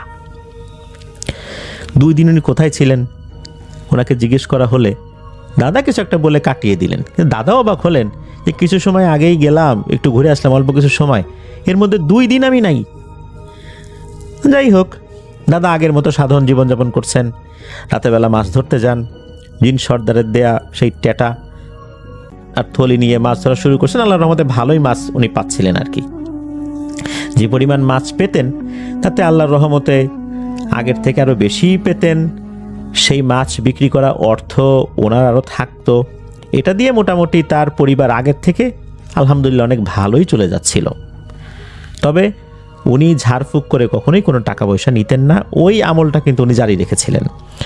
আর ওই যে শুক্রবার সাবের আসতো, সাবেরকে সাথে নিয়ে আসতেন হচ্ছে জিন খালিদ। তো এভাবে কিন্তু মোটামুটি বেশ কিছুদিন তালিম নিয়েছিলেন এই সাবের। তো একটা পর্যায়ে দেখা গেল যে সাবের জিন সে ভালোই শিখে গেছে সব কিছু। আর এবারে বিদায়ের পালা। বিদায়ের জন্য খালিদ জিন যে সে এই কাসুমুল্লাহ দাদাকে বলেছিল যে সাবের তো এখন মোটামুটি শিখে গেছে, এখন তার কাছ থেকে আপনার একটা বিচ্ছেদ হয়ে যাবে, এখন আপনার ছাত্রকে বিদায় দিতে হবে। তো এই বিষয়টা আসলে দাদার তখন খুব একটা মনে কষ্টের উদ্রেক করেছিল, যেহেতু এতদিন ধরে পড়াচ্ছেন, একটা মায়া মহব্বত সৃষ্টি হয়েই যায়। তারপরও আসলে বিদায় তো দিতেই হবে। তো এই যে বিচ্ছেদ বেদনা, এই বেদনাটা আসলে বুঝতে পেরেছিলেন জিন সর্দার। উনি জানতেন যে সাবেরের জন্য তার কষ্ট হবে, এই জন্যই ওই জিন সর্দার একটা বিষয় বলে দিয়েছিলেন। সেটা হচ্ছে এই যে খালিদ জিন, এই খালিদ জিনকে উনি একটা বিশেষ নির্দেশনা দিয়েছিলেন। সেটা হচ্ছে যে এই যে দাদা, এই দাদার সাথে যেন একটা সময় এই খালিদ জিন থাকে, বেশ কিছু বিষয় রুকিয়া সংক্রান্ত বিভিন্ন বিষয়গুলোতে যেন খালিদ জিন সহযোগিতা করে। তো এটা কিন্তু ওই সর্দারের নির্দেশনা ছিল। আর এটাও নির্দেশনা ছিল যে দাদা ঠিক আগের মতোই যেরকম পারিশ্রমিক নেন না, চেয়ে নেন না, এই জিনিসটা জারি রাখতে হবে। শরীয়ত বহির্ভূত কোনো কাজের নির্দেশনা বা অনুরোধ তাকে করা যাবে না। যদি করা হয় তাহলে সেটা তো করবেনই না, আর কখনোই খালিদ দাদার কাছে আসবেন না। তো এই বিষয়গুলো বলেন, দাদাও রাজি হন। এরপরে অনেকটা দিন এই খালিদ দাদার সাথে ছিলেন। দাদা ইন্তেকাল করেছেন 1999 সালে। 99 সালের পরেও নাকি 2021 সাল পর্যন্ত খালিদ ওই পরিবারের সাথে ছিল। পরবর্তীতে কোনো একটা কারণে খালিদ নাকি চলে যায়। তবে কি কারণে, এই বিষয়টা পরবর্তীতে জানা যাবে।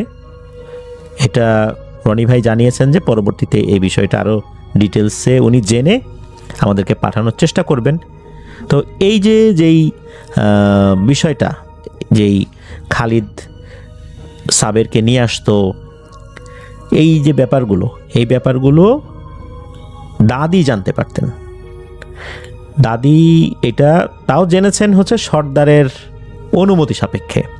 ওই সময় ওনার ছেলে মেয়েরা তো ছোট ছিল, তারা জানতে পারে নাই, তারা জেনেছিল আরও পরে, কারণ তখন তো সাবের চলেই গেছে, সাবের তো আর তখন আসতো না। আর ঝাড়ফুঁক করার যেই ব্যাপারগুলো, এগুলোতে দেখা যাচ্ছে যে আগে সাধারণ কিছু ঝাড়ফুঁক করতেন দাদা, এখন আরও ডিপ কিছু প্রবলেম, সেই সমাধানগুলো আল্লাহর রহমতে উনি করতে পারছিলেন খালিদের সহযোগিতায়। তো এই কারণে দাদার নামও বেশ ছড়িয়ে পড়লেও উনি কিন্তু ধনী হন নাই, কারণ উনি তো এই যে বিনিময় নিতেন না, মানুষের কাছ থেকে ওইভাবে টাকা পয়সা চেয়ে নিতেন না। অধিকাংশ সময় উনি বিনামূল্যে, বিনা পারিশ্রমিকেই কাজগুলো করতেন। তো এভাবেই উনি ওনার জীবনটা পার করে দিয়েছেন। তো এটাই ছিল ঘটনা। ধন্যবাদ জানাচ্ছি রনি ভাইকে দারুণ একটি ঘটনা আমাদের সাথে শেয়ার করার জন্য। আসসালামু আলাইকুম রাসেল ভাইয়া, আমি সরাসরি ঘটনায় চলে যাব। ঘটনাটি আমাদেরকে পাঠিয়েছে যে, তার নাম একটু পরেই বলছি, চলুন ঘটনায় যাওয়া যাক। আসসালামু আলাইকুম রাসেল ভাইয়া, আমি সরাসরি ঘটনায় যাচ্ছি। এই ঘটনাটি কে পাঠিয়েছেন আমি ঘটনার মাঝখানেই বলে দিব। চলুন ঘটনায় যাওয়া যাক। একজন মানুষ যাকে পুরো গ্রাম বিশ্বাস করত, যার দোয়ায় অসুস্থ মানুষ সুস্থ হয়ে উঠত। কিন্তু জীবনের শেষ সময়ে এসে তিনি এমন কিছু দেখতে শুরু করলেন যা তিনি কাউকে বলতে চেয়েও বলতে পারেনি। তার চোখে ছিল ভয়, আর তার কথায় ছিল ইঙ্গিত। আর মৃত্যুর আগে তিনি যা বলে গেছেন তা এখনো তার পরিবার কাউকে জানায়নি। কেন তিনি চিকিৎসা নিতে চাননি? রাতের অন্ধকারে কে আসতো তার দরজায়? আর মৃত্যুর আগে তিনি আসলে কী বা দেখেছিলেন? এটা শুধু একটা ঘটনা নয়, এটা এমন এক বাস্তব ঘটনা যা জানলে আপনার শরীর ঠান্ডা হয়ে যাবে। আমাদেরকে এই ঘটনাটি যে পাঠিয়েছে, এই ঘটনাটি আসলে এসেছে এক ভদ্রলোকের কাছ থেকে, যিনি তার পরিচয় গোপন রাখতে চেয়েছেন। তিনি জানিয়েছেন এই ঘটনাটি তার খুব কাছের একজন মানুষের পরিবারের সাথে ঘটে যাওয়া এক ভয়ঙ্কর বাস্তব অভিজ্ঞতা। দীর্ঘদিন ধরে তিনি বিষয়টি কাউকে বলেনি, কারণ তিনি জানতেন মানুষ সহজে এই ঘটনাটি বিশ্বাস করবে না। তিনি মনে করছেন সত্যটা তুলে ধরাটা জরুরি। সারা জীবন মানুষকে সাহায্য করে যাওয়া একজন ইমাম সাহেব, যিনি শুধু নামাজ পড়াতেন না, তিনি গ্রামের অসুস্থ মানুষের পাশে দাঁড়াতেন, দোয়া করতেন, সব ভরসার জায়গা ছিলেন তিনি। সেই মানুষটাই জীবনের শেষ সময়ে এসে এমন কথা বলতে শুরু করলেন যা শুনে তার নিজের পরিবারও আতঙ্কিত হয়ে পড়ে। একদিন হঠাৎ করেই তিনি তার স্ত্রীকে বললেন তিনি আর চিকিৎসা নিতে চান না, তিনি সুস্থ হতে চান না। তার স্ত্রী প্রথমে ভেবেছিলেন হয়তো কষ্টে এমন কথা বলছে তার স্বামী, কিন্তু তার চোখের দিকে তাকিয়ে বুঝতে পারলেন বিষয়টা কিন্তু স্বাভাবিক না। সেখানে ছিল অদ্ভুত এক হতাশা আর বিভিন্ন ধরনের চাপা পড়া ভয়। শুরুতে তার অসুস্থতা খুব সাধারণ মনে হলেও ধীরে ধীরে বিষয়টি অস্বাভাবিক হয়ে উঠতে থাকে। শরীর দুর্বল হতে হতে এক সময় তিনি প্রায় অচল হয়ে পড়েন। গ্রামের ডাক্তার থেকে শুরু করে শহরের বড় হাসপাতাল পর্যন্ত দেখানো হয়, কিন্তু কেউই নির্দিষ্ট করে বলতে পারেনি আসলে তার সমস্যাটা কি হয়েছে। তার অসুস্থতার সাথে সাথে তার আচরণেও অনেক পরিবর্তন আসতে থাকে। মাঝরাতে ঘুম ভেঙে তিনি এক দৃষ্টিতে দরজার দিকে তাকিয়ে থাকতেন। কখনো নিজের সাথে নিজেই কথা বলতেন, আবার কখনো এমনভাবে চুপ হয়ে যেতেন যেন আশেপাশে কেউই নেই। এক রাতে তার স্ত্রী ঘুম ভেঙে দেখেন তিনি দরজার দিকে তাকিয়ে আছেন, চোখে ভয়ের ছাপ, এবং স্পষ্ট ছিল যে তিনি যে কিছু দেখছেন এমন একটি বিষয়। তিনি জিজ্ঞেস করলেও তার স্ত্রীটা জিজ্ঞেস করলেন। প্রথমে তার স্বামী কোনো উত্তর দেয়নি, পরে ধীরে ধীরে বললেন কেউ একজন এসেছে। এই বিষয়টি কিন্তু সাধারণ না। তো এই যখন ইমাম সাহেব, তিনি একজন ইমাম সাহেব ছিলেন, এই ইমাম সাহেবের সাথে এমন পরিস্থিতি যে হবে তা কিন্তু কেউ বিশ্বাস করতে চায়নি।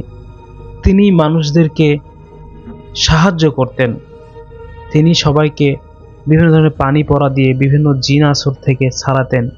এত একটা ভালো মানুষ, তার সাথে এই ঘটনাগুলো ঘটে গিয়েছে এটা আসলে পুরো গ্রামবাসী অবাক হয়েছিল, বিশ্বাস করতে পারছিল না। এবং আপনাদের প্রথমেই বলেছিলাম এই ইমাম সাহেবের প্রতি সবার ভরসা ছিল। যখন এই ইমাম সাহেব এই রকম অসুস্থ হয়ে গেলেন, গ্রামের বিভিন্ন মানুষ তার জন্য দোয়া করেছেন, অনেক মানুষ টেনশন করেছেন যে যদি কোনো বিপদে পড়ি আমরা, তাহলে আমাদেরকে কে সাহায্য করবে। আল্লাহ তো সাহায্য করার মালিকই, কিন্তু তিনি অনেক ধার্মিক ছিলেন, তিনি অনেক জাননে আলা ছিলেন। তিনি যদি আল্লাহর কালাম থেকে কিছু আয়াত করে ফু দিতেন, আল্লাহর রহমতে অনেক কিছুই ভালো হয়ে যেত। তো যাই হোক, স্ত্রী তাকে জিজ্ঞেস করলেন সেদিন রাতের বেলা যখন একা একা বসেছিল, চোখে ভয় ছিল। তার স্ত্রী বললেন যে কি হয়েছে তোমার? প্রথমে কিছুই বলে না, পরে ধীরে ধীরে বলেন কেউ একজন এসেছে। কিন্তু কে এসেছে সেটি আর বলে না, শুধু চুপ করেই থাকেন তিনি। এই ঘটনাগুলোর পর থেকে পরিবারের সবার মনে এক ধরনের অজানা আতঙ্ক কাজ করতে শুরু করে, কিন্তু তারা কেউই বিষয়টি স্পষ্টভাবে বুঝতে পারছিল না। যত দিন যাচ্ছিল তত খারাপ হচ্ছিল। শেষ পর্যন্ত তিনি পুরোপুরি বিছানায় পড়ে যান। এই অবস্থায় একদিন তিনি তার ছেলে ও মেয়েকে আলাদা আলাদা করে নিজেদের কাছে ডাকেন। তিনি দীর্ঘ সময় ধরে তাদের সাথে কথা বলেন, কিন্তু আশ্চর্যের বিষয় হলো সেই কথাগুলো তারা কাউকে বলতে চায়নি। এমনকি তাদের মা বারবার জিজ্ঞেস করলেও তারা বলে, বাবা আমাদেরকে নিষেধ করে গেছেন এই কথাগুলো আম্মু তোমাকে বলতে। এর কিছুদিন পর ইমাম সাহেব মারা যায়। তার মৃত্যুটা ছিল অস্বাভাবিকভাবে শান্ত, কিন্তু তার চোখের দিকে তাকালে মনে হচ্ছিল তিনি যেন কিছু একটা দেখছেন যা কাউকে বলতে পারছেন না। তার মৃত্যুর পর পরিবার ভেঙে পড়লেও ধীরে ধীরে স্বাভাবিক জীবনে তারা ফিরে আসার চেষ্টা করে। কিন্তু তারা জানতো না এই ঘটনাটি এখানে শেষ নয়, বরং এরপর থেকে শুরু হতে যাচ্ছিল আরো ভয়ঙ্কর কিছু। তো এই যখন তার বাবা ছেলে এবং মেয়েকে ডেকে সকল কিছু বলে, এই বিষয়টি পরে তারা ক্লিয়ার করেছিলেন। তিনি একদিন রাতের বেলা একজন ব্যক্তি, তিনি যেই এলাকার ইমাম ছিলেন, সেখানে তিনি বলেছিলেন যে ইশারের নামাজ পড়ে তিনি মসজিদের পাশেই একটা ছোট ঘর আছে যেখানে তিনি রাতের বেলা থাকতেন। তো তিনি নামাজ শেষ করে জাগির জাগির বলতে কি, ওই যে নামাজ পড়ে ইমামদের যে খাবার দেয়, এই খাবার নিতে যাওয়া লাগতো বাড়ি বাড়ি। তিনি যায় খাবার নিয়ে আসতেন। নিয়ে আসার পথে একজন ব্যক্তির ভ্যানে করে একটা মহিলা আর একটা ছোট ছেলে বাচ্চা আসতেছে, এবং ভ্যান চালিয়ে যে আনতেছিল তিনি কোনো সাধারণ মানুষ ছিল না। ওই পরিবারের রমিজ মিয়ার স্ত্রী, মরহুম রমিজ মিয়া, তিনি মারা গিয়েছেন। তার স্ত্রী ছেলে ছাড়া তার পরিবারের কেউ থাকতো না। তো তার ছেলে খুব দুষ্ট ছিলেন। তিনি দিনের বেলা বলেন রাতের বেলা বলেন বিভিন্ন জায়গায় বিভিন্ন ধরনের আকাম করে বেড়াতো। খুব দুষ্ট ছিল, এই গাছে ওই গাছে, ওই আম পাড়া, ওই করা, ওই পাখির বাসা, বিভিন্ন গাছে উঠে পাখির বাসা পাড়া। তো একদিন এক সন্ধ্যাবেলার পরে তাল গাছে উঠেছিলেন তিনি তাল পাড়তে। তো ওই তাল গাছে ওঠার পরে তিনি কি জানি দেখেছেন, তিনি তার আম্মুকে স্পষ্ট করে বলতে পারেনি। তিনি চিৎকার দিয়ে তাল গাছ থেকে পড়ে যান, এবং তিনি যে কাঁচি নিয়ে উঠেছিলেন সেই কাঁচি ছিল তাল গাছের মাথায়, আর তিনি নিচে পড়ে যান। তাল গাছটা বেশ লম্বা ছিল না, মাঝামাঝি। তিনি পড়ে যাওয়ার পর তিনি ওখানেই অজ্ঞান হয়ে যায়। তো সন্ধ্যার পর তার মা তাকে খুঁজতে বের হয়েছে রান্না বান্না করে, যেহেতু বাসায় কোনো অভিভাবক নেই, বাবা নেই। তার মা খুব টেনশন করতো তাকে নিয়ে। তো তিনি মানে খুঁজতে খুঁজতে চলে যায় ওই তাল গাছের পাড়ে। তো তিনি সেখানে গিয়ে দেখে তার ছেলে পড়ে আছে অজ্ঞান অবস্থায়। তিনি তো খুব চিল্লাপাল্লা করে, এবং তাল গাছ ছিল এলাকা থেকে একটু দূরে। তো তারপরে তিনি কোলে করে নিয়ে তার ছেলেকে আসে বাসায়, খুব কষ্টে আসার পরে তিনি বাসায় পুরোপুরি আসেনি, আসার পথেই তিনি হেল্প চাচ্ছিল, ডাক্তারের কাছে তার ছেলেকে নিয়ে যাবে। তো এর মাঝখানেই বাড়ির কাছে আসতেই এক ভ্যান দেখতে পায় দূরে। তখন ওই ছেলেটার মা খুব চিৎকার করছিলেন। তো চিৎকার করতে করতে ওই ভ্যানওয়ালা এসে বলছে, কি হয়েছে মা? তখন বলছে, আমার ছেলেটা এখানে অজ্ঞান অবস্থায়, তাড়াতাড়ি তুলুন, এনাকে ডাক্তারের কাছে নিয়ে যেতে হবে। তো তিনি তুলেছেন, এবং তাদের পার্শ্ববর্তী এলাকায় এক সরকারি হাসপাতাল, যেটা আসলে পরিত্যক্ত বললেই চলে, মানে মানুষজন খুব কম যায় সেখানে, ইউনিয়ন ভিত্তিক হাসপাতাল। সেখানে যাবার পরে তিনি ওই ডাক্তার ছিল না সেখানে, তখন ওই এলাকার মাতব্বর ছিল ওই জায়গায়, তখন বলেছিলেন যে আমার ছেলে খুবই অসুস্থ। তো মাতব্বরটা যেহেতু বাবা নেই, খুবই ভালোবাসতেন। তো তারপরে তিনি ওই স্থানীয় যে একটা মহিলা ডাক্তার ছিলেন, ওই সরকারি ইউনিয়ন ভিত্তিক, তিনি এসে তাকে স্যালাইন করে যাবার পথে, ওই ভ্যানে পরে যাওয়ার পথে সেই ইমামের সাথে দেখা হয়। তো ইমামের সাথে দেখা হওয়ার পরে ইমাম বলেছেন যে আপনি আপনার ছেলেকে নিয়ে বাসায় যান, আমি আমার ভাতের টিফিন বাটিটা বাসায় রেখে আমি যাচ্ছি। তো এরই মধ্যেই ওই ভ্যানওয়ালা, যে ইনি কোনো সাধারণ মানুষ ছিল না। কেন বললাম? তিনি হুজুর যখন তাদের সাথে কথা বলছিলেন, তখন ওই ভ্যানওয়ালা খুব খুব রেগেছিলেন। তো তারপর তিনি ভাতের টিফিন কারি রেখে বাসায় যখন যায়, তখন দেখে যে ওই ছেলে কোনো একটা কিছু তাকে দৃষ্টি করেছেন, এবং সেই দৃষ্টিটা আসলে কোনো জিন করেছেন, আর সেই জিনটা হচ্ছে কোনো ভালো জিন না। এই জিন, তখন ওই জিনের ইচ্ছা ছিল যে এই ছেলেকে আস্তে আস্তে এরকম করে নিয়ে যাওয়ার পরে তাকে শেষ করে দেবে ওই বাচ্চাকে। পূর্ব রমিজ মিয়ার সাথে ওই জিনের একটা দ্বন্দ্ব ছিল। তবে একটা জিনিস মনে রাখবেন, যে কখনো জিনেরা প্রতিশোধ নিতে ভোলে না। যদি সে প্রতিশোধ না নিতে পারে, তাহলে তার দাদার সাথে নেবে, যদি না পারে বাবার সাথে নেবে, তাও না পারলে ছেলের সাথে নেবে, তারা প্রতিশোধ নেবেই। জিনেরা এমন একটা জাতি। তো এই প্রতিশোধ নিতে যাই ওই রমিজ মিয়া আগে ছিল কবিরাজ।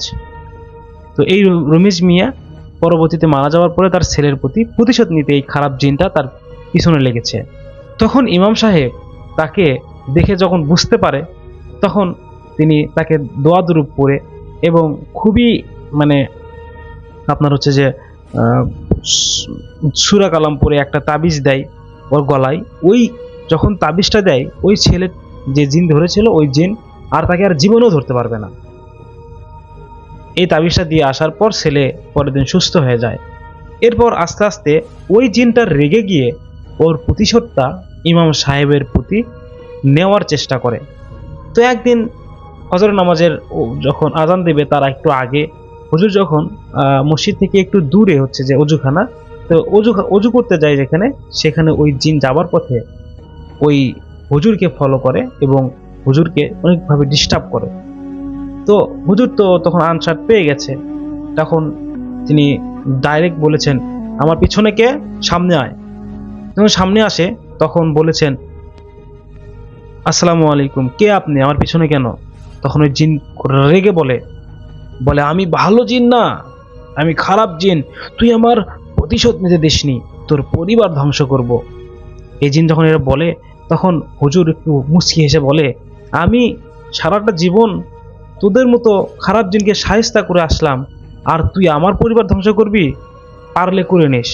তো এরপরে এই জিন যখন এই বিষয়টা তার রাজ্যে গিয়ে সবাইকে বলে, তখন সবাই মিলে সেই হুজুরকে স্বপ্নে দেখাইছে যে তার স্ত্রী এবং তাকে বলিদান দিতে হবে, না হলে তার পুরো পরিবার নষ্ট করে দেবে। তো এরপর ওই জিনগুলো হুজুরকে আক্রমণ করে বিভিন্নভাবে, ঘুমের মধ্যে, বিভিন্ন জায়গায়। তো একদিন এইভাবে করতে করতে তো তিনি এক পর্যায়ে মারাই গেল। তো তারপর এখন ওই জিনগুলো প্রতিশোধ নেবে তার মায়ের প্রতি। এই কথাটাই আসলে ছেলে আর মেয়েকে বলে গিয়েছিল তার বাবা, মানে ইমাম সাহেব। এই কথাটা তারা আর তার মাকে আজও বলেনি। জানে না এখন তার মা কী অবস্থায় আছে, তবে আমরা দোয়া করব যাতে তার আম্মু ভালো থাকে এবং কোনো প্রতিশোধ যেন তার উপর দিয়ে না যায়, যেহেতু ইমাম সাহেবের স্ত্রী ছাড়া তার ছেলেমেয়ের আপন বলতে কেউ থাকবে না। আল্লাহ তাআলা যেন তাদেরকে সুস্থ দান করে। তো এই ছিল ঘটনা, খুবই সুন্দর একটি বাস্তব ঘটনা বলেছেন। যদি আপনাদের কাছে এইরকম ঘটনা থাকে তাহলে অবশ্যই আমাদের কাছে পাঠিয়ে দেবেন। ধন্যবাদ। আসসালামু আলাইকুম। চলে যাচ্ছে মেহমেদের পাঠানো ঘটনায়। ঘটনার সময়কাল তিনি লেখেননি, তিনি মেনশন করেনি এটা কখনকার, বাট বেশ অনেকদিন আগের। কারণ তার সহকর্মী, যার নাম তিনি লিখেছেন শাহিন, তিনি তাকে শাহিন ভাই বলে মেনশন করেছেন। তিনি লিখেছেন তার সহকর্মীর কাছ থেকে তিনি এই ঘটনাটা শুনেছেন এবং তার সহকর্মীর বয়স তখন ছিল 1 বছর, তার মানে বেশ অনেক বছর আগের ঘটনা। সেই শাহিন, তিনি তখন 1 বছর বয়স তার, এবং তার একটা বোন ছিল যার বয়স ছিল 5 বছর, এবং তারা ভাই বোন খেলা করত। তো একদিনকার ঘটনা, এটা গ্রামের ঘটনা। গ্রামে তাদের বাসার সামনের যে অংশটা, সেখানে তারা খেলা করছে ভাই বোন। তো ছোট যে ছিল শাহিন, তখন তিনি কথা বলতে পারতেন না, মানে অল্প দুই একটা ওয়ার্ড বেরোতে 1 বছরের বাচ্চার আর কি বের হয়। তার সাথে তার সেই 5 বছরের বোন, দুজন মিলে খেলা করছিল। আর তার মা বাসার ভেতরে ছিল, মানে ঘরের ভেতরে উঠোন পারবে। তো বাচ্চারা দুজন সেই বাসার সামনের অংশটা খোলা রাস্তার পাশে সেখানে খেলছে। তো অনেকক্ষণ পর তার মা মনে হলো যে তার ছেলে শাহিন কাঁদছে। তো কান্নার শব্দ শুনে তার মা বাইরে এলেন। বাইরে এসে দেখতেছেন তার মেয়ে নাই। তো তিনি এদিক ওদিক তাকাচ্ছেন, মেয়ের নাম ধরে ডাকতেছেন, কিন্তু মেয়েকে পাচ্ছেন না। তো তিনি ছোট বাচ্চাকে বললেন যে তোর বুবু কোথায়, দেখছো? তো ছোট বাচ্চা কিছুই বলতে পারে না, সে নাকি হাত দিয়ে শুধু এরকম দেখা, ওদে তো ওরকম দেখায়। তো এতটুকু বাচ্চা আর কি বুঝবে। তো তিনি বাচ্চাকে কোলে নিয়ে নিলেন, কোলে নিয়ে তিনি তাকাচ্ছেন এদিক ওদিকে পাগলের মতো। তারপর চলে গেলেন বাসার পাশে, ক্ষেত বেয়ে নেমে গেলেন, দূরে দেখলেন ক্ষেতের দিকে, এবং ক্ষেতের মধ্যেও হেঁটে গেলেন অনেক দূর। চিৎকার করে মেয়ের নাম ধরে ডাকতেছেন, কোনো সাড়া শব্দ নাই। চারিদিকে শুধু দেখতেছেন বাতাস, ফসলের মাঠ, জাস্ট ফসলগুলো নড়তেছে, কেউ নাই। তো তিনি সেখান থেকে বের হয়ে এসে রাস্তায় গেলেন। রাস্তায় গিয়েও এদিক ওদিক তাকালেন, একেবারে তার পাগল প্রায় অবস্থা। তো তিনি চিৎকার করে কাঁদতে লাগলেন, মেয়েকে পাচ্ছেন না। বাসার ভেতরে চলে আসলেন, বাসার ভেতরে খুঁজলেন, আবার কোথাও নাই। তো তিনি দৌড়াতে দৌড়াতে তাদের নিকটবর্তী যে বাসা ছিল সেখানে গেলেন। সেখানে গিয়ে তিনি খুঁজলেন, তার মনে সান্ত্বনা, তার মেয়ে এত দূর কোনোদিন আসবে না, এতটুকু 5 বছরের বাচ্চা। সেখানেও তিনি পেলেন না। এবং সেই বাড়ির যে অন্যান্য মহিলা ছিল জিজ্ঞেস করলো কি হয়েছে, তিনি বললেন এই ঘটনা। তো সবাই কনসার্ন হয়ে গেল, সবাই তাদের বাড়ির আশপাশ দিয়ে তাও খুঁজলো, নিকটবর্তী যে বাড়িঘর, কারণ তারা জানে যে এতটুকু বাচ্চা আসবে না, তারপরও তারা খুঁজছে, কিন্তু পেল না। তো যখন পায়নি, তখন তাদের ওখানকার একজন খেতে একজন খামারি কাজ করতেছিল, সে বলল যে আমিও তো দেখি নাই, তো আমি এক কাজ করি, ওর বাবাকে খবর দেই। তো সে তাড়াতাড়ি চলে গেল, এবং বেশ খানিকক্ষণ পর তার বাবা কাজ করতো, শাহিন ভাইয়ের বাবার কাজ ছিল বাজারের ওখানে।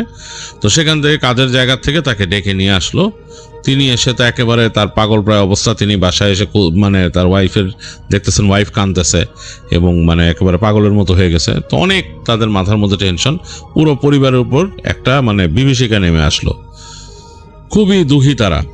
তো মন খারাপ, চিৎকার করে কাঁদতেছে শাহিনের মা, এবং তার বাবাও চোখ ভেজা, চিন্তা করতেছে কি করবে, আসলে কিছুই করার নাই। একটাই উপায়, তখন তারা চিন্তা করতেছে থানায় যাবে, থানায় যেয়ে বলবে যেরকম বাচ্চা হারায় গেছে, আর মসজিদের মাইকে একটা অ্যানাউন্সমেন্ট দেবে যে এরকম বাচ্চা হারায় গেছে, এরকম দেখতে যদি কেউ খোঁজ পান আমাদের সাথে যোগাযোগ করবেন। তো যখন এগুলো চিন্তা করতেছে, তো এই সময় গ্রামবাসীদের একজন আসলো তাদের বাসায়, এসে শাহিনের আব্বাকে বলল যে ভাই একটা কাজ করতে পারেন, আমাদের পাশের গ্রাম যে আছে ওইখানকার ওই যে দেখছেন জঙ্গলটা, বলে হ্যাঁ, বলে ওইখানে আমরা শুনছি একজন পাগল আছে, এই পাগলের কাছে অনেকে যায়।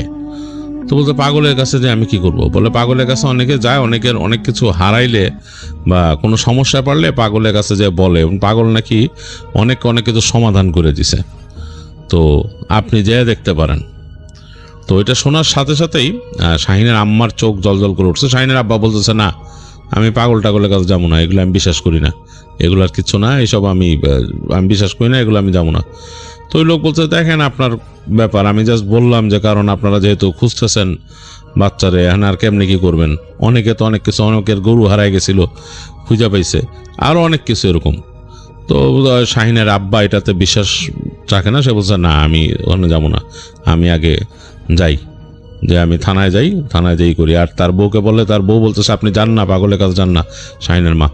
তো তখন তিনি বলছেন, না খবরদার, এগুলো আমি বিশ্বাস করি না, এগুলো যাইবা না, তুমি ঘরে তোমার কেউ বললেও কিন্তু তুমি যাইবা না বলে তিনি বের হয়ে যান বাসার থেকে। তিনি থানায় যাবেন, থানায় যে মানে রিপোর্ট করবেন এবং মসজিদের মাইকে যে অ্যানাউন্স করবেন, এর জন্য তিনি বের হয়েছেন। তো শাহিনের আম্মা ওই গ্রামবাসী ভদ্রলোক চলে যাওয়ার সময় তাকে জিজ্ঞেস করে যে ভাইজান কোথায়, উনি কোথায় বসেন, কোন জায়গায়? বলো ওই জায়গায়, ওই এই আমাদের গ্রাম পার হইলেই এরপরে দেখবেন ওই পাশের গ্রামের পাশে জঙ্গল শুরু হয়েছে, জঙ্গলে ওইখানে বসে ভিতরে। আমি তো যাই নাই, শুনছি মানুষের কাছে ভয় পায় নাকি মানুষ যাইতে, দিনে দুপুরে ভয় পায়, ওইটা নাকি এমনি ভয়ের জায়গা। তো তখন শাহিনের আম্মা বলতেছে আমি যদি যাই, বলে আপনি যায়েন না, খবরদার, আপনি মেয়ে মানুষ, আপনি যাবেন কেন, ওই ভাই সাহেব আসলে হেরেই পাঠান, বুঝায় টুজায় বলে সে গ্রামবাসী চলে গেলেন। তো শাহিনের আম্মা দেখতেছে যে তার হাজব্যান্ড গেছে, মিনিমাম ঘন্টাখানেক লাগবে আসতে। তিনি চিন্তা করলেন, তখন বেলা পড়ে গেছে আর কি, মানে আসরের ওয়াক্ত এরকম। তিনি চিন্তা করলেন তিনি বের হয়ে যাবেন। তো তিনি কি করলেন, শাহিনকে কোলে নিয়ে বের হয়ে গেলেন বাসার থেকে। তিনি হাঁটা দিলেন, তিনি কিন্তু সঠিক জানেন না লোকেশনটা কোথায়, কীরকম কি, তিনি যাচ্ছেন একা একা এবং তিনি হাঁটা ধরছেন। তো গ্রামের রাস্তা, মাটির রাস্তা, এটার উপর হেঁটে হেঁটে যাচ্ছেন নিজেদের গ্রামের। বিকেল, মনটা খুব খারাপ একদম, তার মনের মধ্যে মনে হচ্ছে পুড়ে যাচ্ছে, পুড়ে ছাই হয়ে যেতেছে এরকম আর কি। তো এই কষ্টে তিনি মানে হেঁটে যাচ্ছেন এবং যেতে যেতে এক সময় বিকাল গড়ায়, সন্ধ্যা হয়ে গেল, অন্ধকার। তিনি তখন তাদের গ্রামের শেষ প্রান্তে পৌঁছাইছেন। এই জায়গাটা একটা স্কুল আছে, স্কুলের পর তাদের গ্রামের প্রান্ত শেষ। আর এই মানে এই পড়ন্ত বিকেলে সন্ধ্যার সময় স্কুল বন্ধ হয়ে গেছে, পরে স্কুল ঘরটাও কেমন খা খা করতেছে। গ্রামের প্রান্ত শেষ হওয়ার পরেই মানে আসলে তাদের গ্রামটা এরকম বেঁকে গেছে, বা দিক দিয়ে এরকম বেঁকে রাস্তাটা অনেকটা কাইন্ড অফ এস এর মতো শেপ নিয়ে ঢুকছে, একটা ইংরেজি এস অক্ষরের মতো। আর ওই জায়গায় দুই পাশে এই মানে একেবারে এক পাশে বাঁশঝাড়, আরেক পাশে নেমে গেছে রাস্তা, কিছুটা খোলা প্রান্তর, তারপর নদী গেছে বেঁকে। এবং এই নদীর পার শেষে আরও সামনে যে ওখানে আর ক্ষেত নাই, ওখানে বিশাল ঘন গাছগাছালি জন্ম হয়েছে জঙ্গলের মতো। তো তিনি যখন ওই জায়গাটায় পৌঁছাইছেন, ও সেই যে নদীর বাঁক, এসের বাঁকের কাছে, তখন তিনি দেখতেছেন যে অলরেডি সন্ধ্যা হয়ে গেছে। একেবারে ওই উঁচু উঁচু গাছগাছালির ওই পারে সূর্য চলে গেছে, লালচে হয়ে গেছে আকাশ, এবং হালকা রক্তিম আভা সেই পানির উপরে ভাসতেছে নদীর পানিতে। এবং নদীর এই জায়গাটাও এখন নির্জন, মানে কোনো জেলে বা কিছু নাই, বা কোনো নৌকাও চলতেছে না, শুধু পানিতে স্রোতগুলো বাড়ি খাচ্ছে। তার বুকের মধ্যে একটু দূর দূর করে উঠলো, ছোট বাচ্চা কোলের মধ্যে।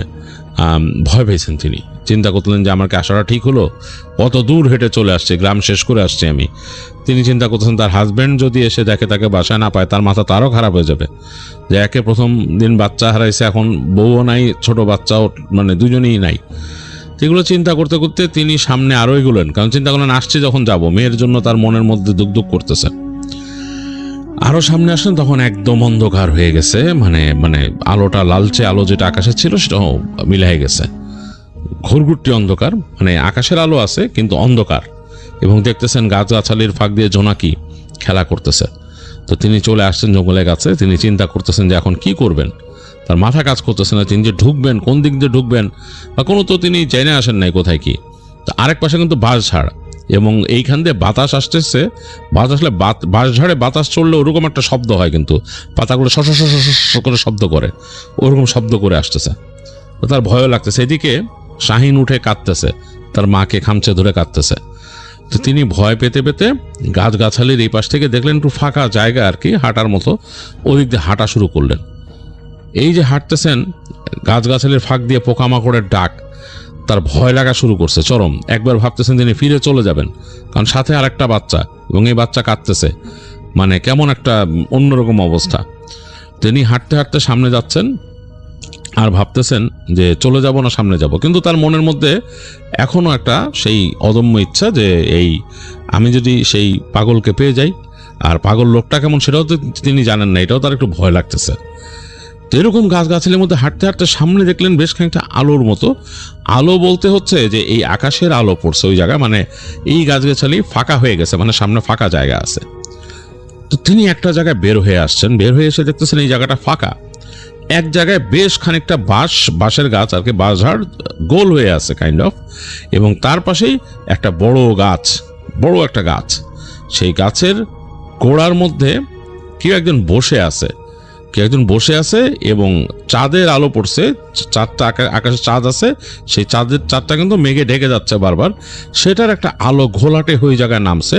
খুব বেশ রহস্যময়, মানে এই যে বাঁশঝাড়ের মধ্যে আলোটা পড়ছে, এই বাঁশঝাড়ের ফাঁক ফোকর দিয়ে আলোগুলো পড়ে মাটিতে একটা আঁকিবুকি খাচ্ছে, এবং তার মাঝখানে বসে আছে একজন মানুষ, এবং বোঝা যাচ্ছে মানুষ, আকৃতিটা মানুষেরই, এবং কেমন জানি তার বুকটা কেঁপে উঠল। তখন তিনি অবাক হয়ে খেয়াল করলেন তার নাম ধরে কেউ ডাক দিল বেশ ভারী গলায়। তো তিনি একটু মানে থতমত খেয়ে গেলেন, তার নামটা মেনশন করতে চাচ্ছি না, যাই হোক তাকে ডাক দিল, ধরেন এনি একটা মানে যে কোনো একটা নাম, অমক বেগম এভাবে ডাকলো তাকে। তো তিনি ভয়ে কেঁপে উঠছেন, এরকম কণ্ঠে তাকে কে ডাকলো। তো তিনি নিজের অজান্তে বলে ওঠেন জি, আর তার বাচ্চা জোরে চিৎকার করে কান্না শুরু করলো শাহিন। তো তিনি কাঁপতে কাঁপতে সামনে গেছেন, তিনি বুঝতে পারছেন এটি সে পাগল। তো সে বলল যে বাচ্চার খোঁজে আইছেন আমার কাছে?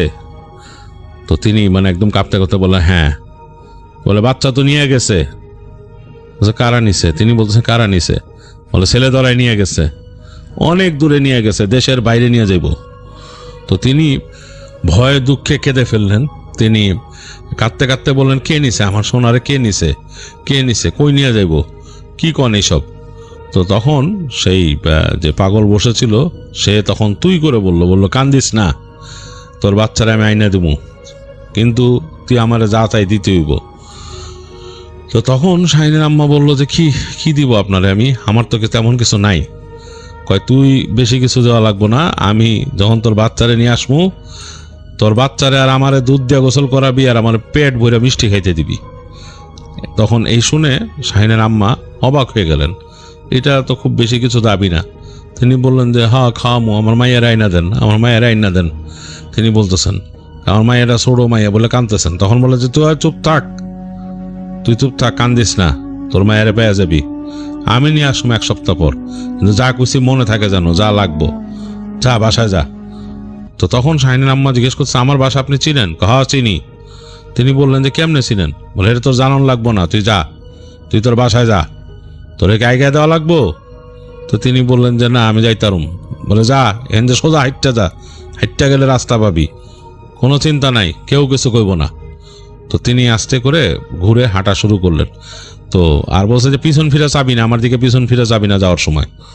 তো তিনি হাঁটা শুরু করলেন শাহিনের আম্মা শাহিনকে নিয়ে। তো শাহিন কাঁদতেছে, জোরে জোরে কাঁদতেছে, মাকে আঁকড়ায় ধরে, আর ভয় পেয়েছে, ছোট বাচ্চা ভয় পেয়েছে এরকম। তো তিনিও হেঁটে বের হয়ে যাচ্ছেন। তো যখন গাছগাছালির মধ্যে দিয়ে ঢুকছেন তখন তার মনে হলো তার দুই পাশে মানে কালো 2টা অবয়ব, মানে একেবারে ডিপ ডার্ক 2টা অবয়ব, মানে অন্ধকারের সাথে মিলেমিশে আছে আরো অন্ধকার। তার দুই পাশে এরকম 2টা অবয়ব হেঁটে হেঁটে যাচ্ছে, অ্যাজ ইফ তাকে হেঁটে বের করে নিয়ে যাচ্ছে সেখান থেকে। তিনি বুঝতে পারলেন না এগুলা কি, তার সারা শরীর কাটা দিয়ে গেছে। তিনি হেঁটে গাছগাছালির মধ্যে থেকে যখন বেরোইছেন তিনি তখন মানে একটু আলতোভাবে খেয়াল করলেন ডানে বামে, তার কাছে মনে হলো কোনো মানুষের শেপ হবে, কিন্তু অনেক লম্বা, 8-10 ফিট লম্বা, মানে একদম গাঢ় কালো 2টা অবয়ব, অনেকটা ধোঁয়ার মতো মনে হচ্ছে, মানে এই অন্ধকারটা ধোঁয়া যেভাবে কাঁপে সেভাবে কাঁপতেছে। তো তিনি খুব ভয় পেয়েছেন, তার কোলে বাচ্চা এবং তার ছেলে চুপ হয়ে গেছে, কোনো কথা বলতেছে না, সাউন্ড করতেছে না। তো তিনি দ্রুত হাঁটা শুরু করলেন, গাছগাছালি থেকে বের হয়ে হাঁটতে হাঁটতে রাস্তায় উঠলেন। রাস্তায় উঠে তিনি মানে সামনের দিকে হাঁটা শুরু করলেন, মেন রাস্তা দিয়ে তাদের গ্রামের দিকে। এই সময় দেখলেন একটা বাতাস এরকম ঘূর্ণির মতো তার পাশ দিয়ে যাচ্ছে এরকম। তো তিনি খুব ভয় পেলেন এই বাতাসের ঘূর্ণিটা, মানে বাতাস ধুলাবালি নিয়ে যেরকম ঘুরে, এবং এই ঘূর্ণিটা ঠিক তার থেকে ডিস্টেন্স রেখে চলতেছে, বেশি দূর না, প্রায় 2-3 ফিট ডিস্টেন্সে তার পেছনে পেছনে চলতেছে। যাই হোক, তিনি মানে বেশ ভয়ে হাঁটতে এক সময় তিনি তার আর কিছু খেয়াল নাই, তার মাথার মধ্যে শুধু কাজ করতেছে সেই যে পাগল তাকে বলছে তোর বাচ্চারা পেয়ে যাবি 1 সপ্তাহের মধ্যে, আমি নিয়ে আসুন তোর বাসায়। তো তিনি মানে মাথায় ঘুরতেছে তার এটা যে বাচ্চাকে নিয়ে আসবে, তিনি মোটামুটি এটা বিশ্বাস করতে পারতেছেন। তো তিনি বাসার গেটের কাছে যখন আসছেন তখন দেখতেছেন রাস্তার মধ্যে তার হাজবেন্ড দাঁড়ায় আছে, তাকে দেখে দৌড়ায় আসছে, মানে শাহিনের আব্বা এসে বলছে কি তুমি কই গেছিলা, মানে তিনি চিৎকার করে মানে তার গলা ফাটায় ফেলতেছে আর কি। এবং সে মানে মনে হচ্ছে যে সে মানে আত পাগল টাইপের মানুষ হয়ে গেছে। তো বলতেছে যে না আমি গেছিলাম পাগলের কাছে। তো তিনি মানে রাগ করতে যেও চুপ করে গেলেন, আর কিছু বললেন না। তিনি শাহিনকে কোলে নিয়ে নিলেন, তার বাবা এবং স্ত্রীকে নিয়ে ঘরে আসলেন। তো ঘরে এসে তাদেরকে রেখে তিনি দেখা গেল যে মানে ঘর থেকে বের হয়ে বাসার পিছনে গেলেন। তো তখন শাহিনের মা শুনতেছে যে তার বাবা কাঁদতেছে বাইরে বসে। তো যাই হোক, তাদের পরিবারে খুব দুঃখ নেমে আসলো। শাহিনের মা দুঃখে কষ্টে শয্যাশায়ী হয়ে গেলেন, আর শাহিনের বাবা কাজে যাওয়া বন্ধ করে দিলেন।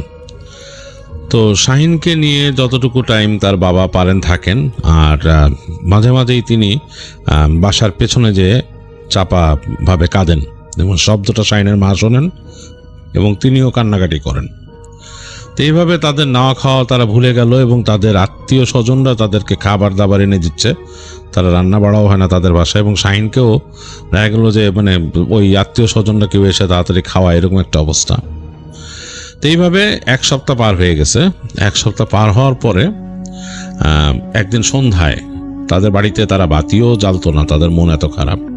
তো সন্ধ্যার সময় হঠাৎ শাহিনের মা ওখান থেকে একটা শব্দ শুনে, একটা হাক জোরে, যে অমক বেগম বাইরে আয়, তোর মাইয়া লয়ে আইছি, তোর মাইয়া লয়ে যা। তো এই শুনে শাহিনের আম্মার মাথা একেবারে এলোমেলো হয়ে গেল। তিনি বিছানা থেকে লাফ দিয়ে উঠে দৌড় দিলেন। দৌড় দিয়ে তিনি দরজার বাইরে আসছেন, এসে তিনি দৌড়ে উঠান পার হয়ে তাদের যে এন্ট্রান্স সেদিকে গেলেন। তো এটা চাপা এরকম ছোট্ট জায়গা ছিল, দুই পাশে গাছগাছালি তাদের দরজার সামনে। তো দৌড় দিয়ে তিনি বের হয়েছেন বাইরে। বের হয়ে দেখেন তাদের যে মূল ফটক, তার বাইরে একজন সাধু টাইপের মানুষ দাঁড়ানো, মানে উস্কো খুস্কো। সাধুরা সাধারণত বেশ মানে পরিচ্ছন্ন হয়। এই লোকটা কেমন উস্কো খুস্কো চুল, তার জটা লাগানো চুলের ভেতরে, এবং একটা কাপড় পেঁচানো পরা গায়ে, এবং তার কাঁধের উপরে বসে আছে তার মেয়ে। তার মেয়ে কাঁধের উপর বসে আছে, এবং তার মেয়ে তার দিকে তাকায় আছে, এবং তাকে দেখে বলল মা। তো সাধু তার মেয়েকে নামায় দিলেন কাঁধ থেকে, এবং এটা দেখে তিনি চিৎকার করে উঠলেন শাহিনের মা, এবং তিনি প্রায় মূর্ছা যাওয়ার মতো অবস্থা, মাটিতে পড়ে কাঁদতেছেন। তো মেয়ে এসে জড়ায় ধরছে তার মাকে। তো এরকম একটা অবস্থা আর কি। তো বাসার ভেতর থেকে এই সব শব্দ শুনলেন শাহিনের বাবা, তিনিও দৌড় দিয়ে আসলেন। এসে দেখলেন যে সেই সাধু দাঁড়ায় আছে। তো তিনি শাহিনের বাবাকে বললেন যে আমার দুধের ব্যবস্থা কর, আমার দুধ দিয়ে গোসল দেওয়ার কথা, তোর মেয়েরও গোসল দেওয়ার কথা, দুধের ব্যবস্থা কর। তো শাহিনের বাবা কয়েক সেকেন্ড দাঁড়ায় থাকলেন, বিশ্বাস করতে পারতেছেন না সিনটা। তো শাহিনের মা বললেন যে যাও, তাড়াতাড়ি যাও, দুধ নিয়ে আসো, যেখানতে পারো দুধ নিয়ে আসো। তো তিনি তাড়াতাড়ি গেলেন। তিনি তার বাসায় বালতি ছিল, সেই বালতি নিয়ে দৌড় দিয়ে বেরোয় গেলেন শাহিনের বাবা, এবং সেই সাধুকে এনে তার মেয়ে সহ বসতে দিলেন। শাহিনের মা বসতে দিলেন বাসার ভেতরে উঠানে। তো তিনি বসে আছেন সাধু, এবং সে তার মতো বসে আছেন, তিনি যেভাবে ধ্যান করেন মানে সেভাবে বসেছিলেন।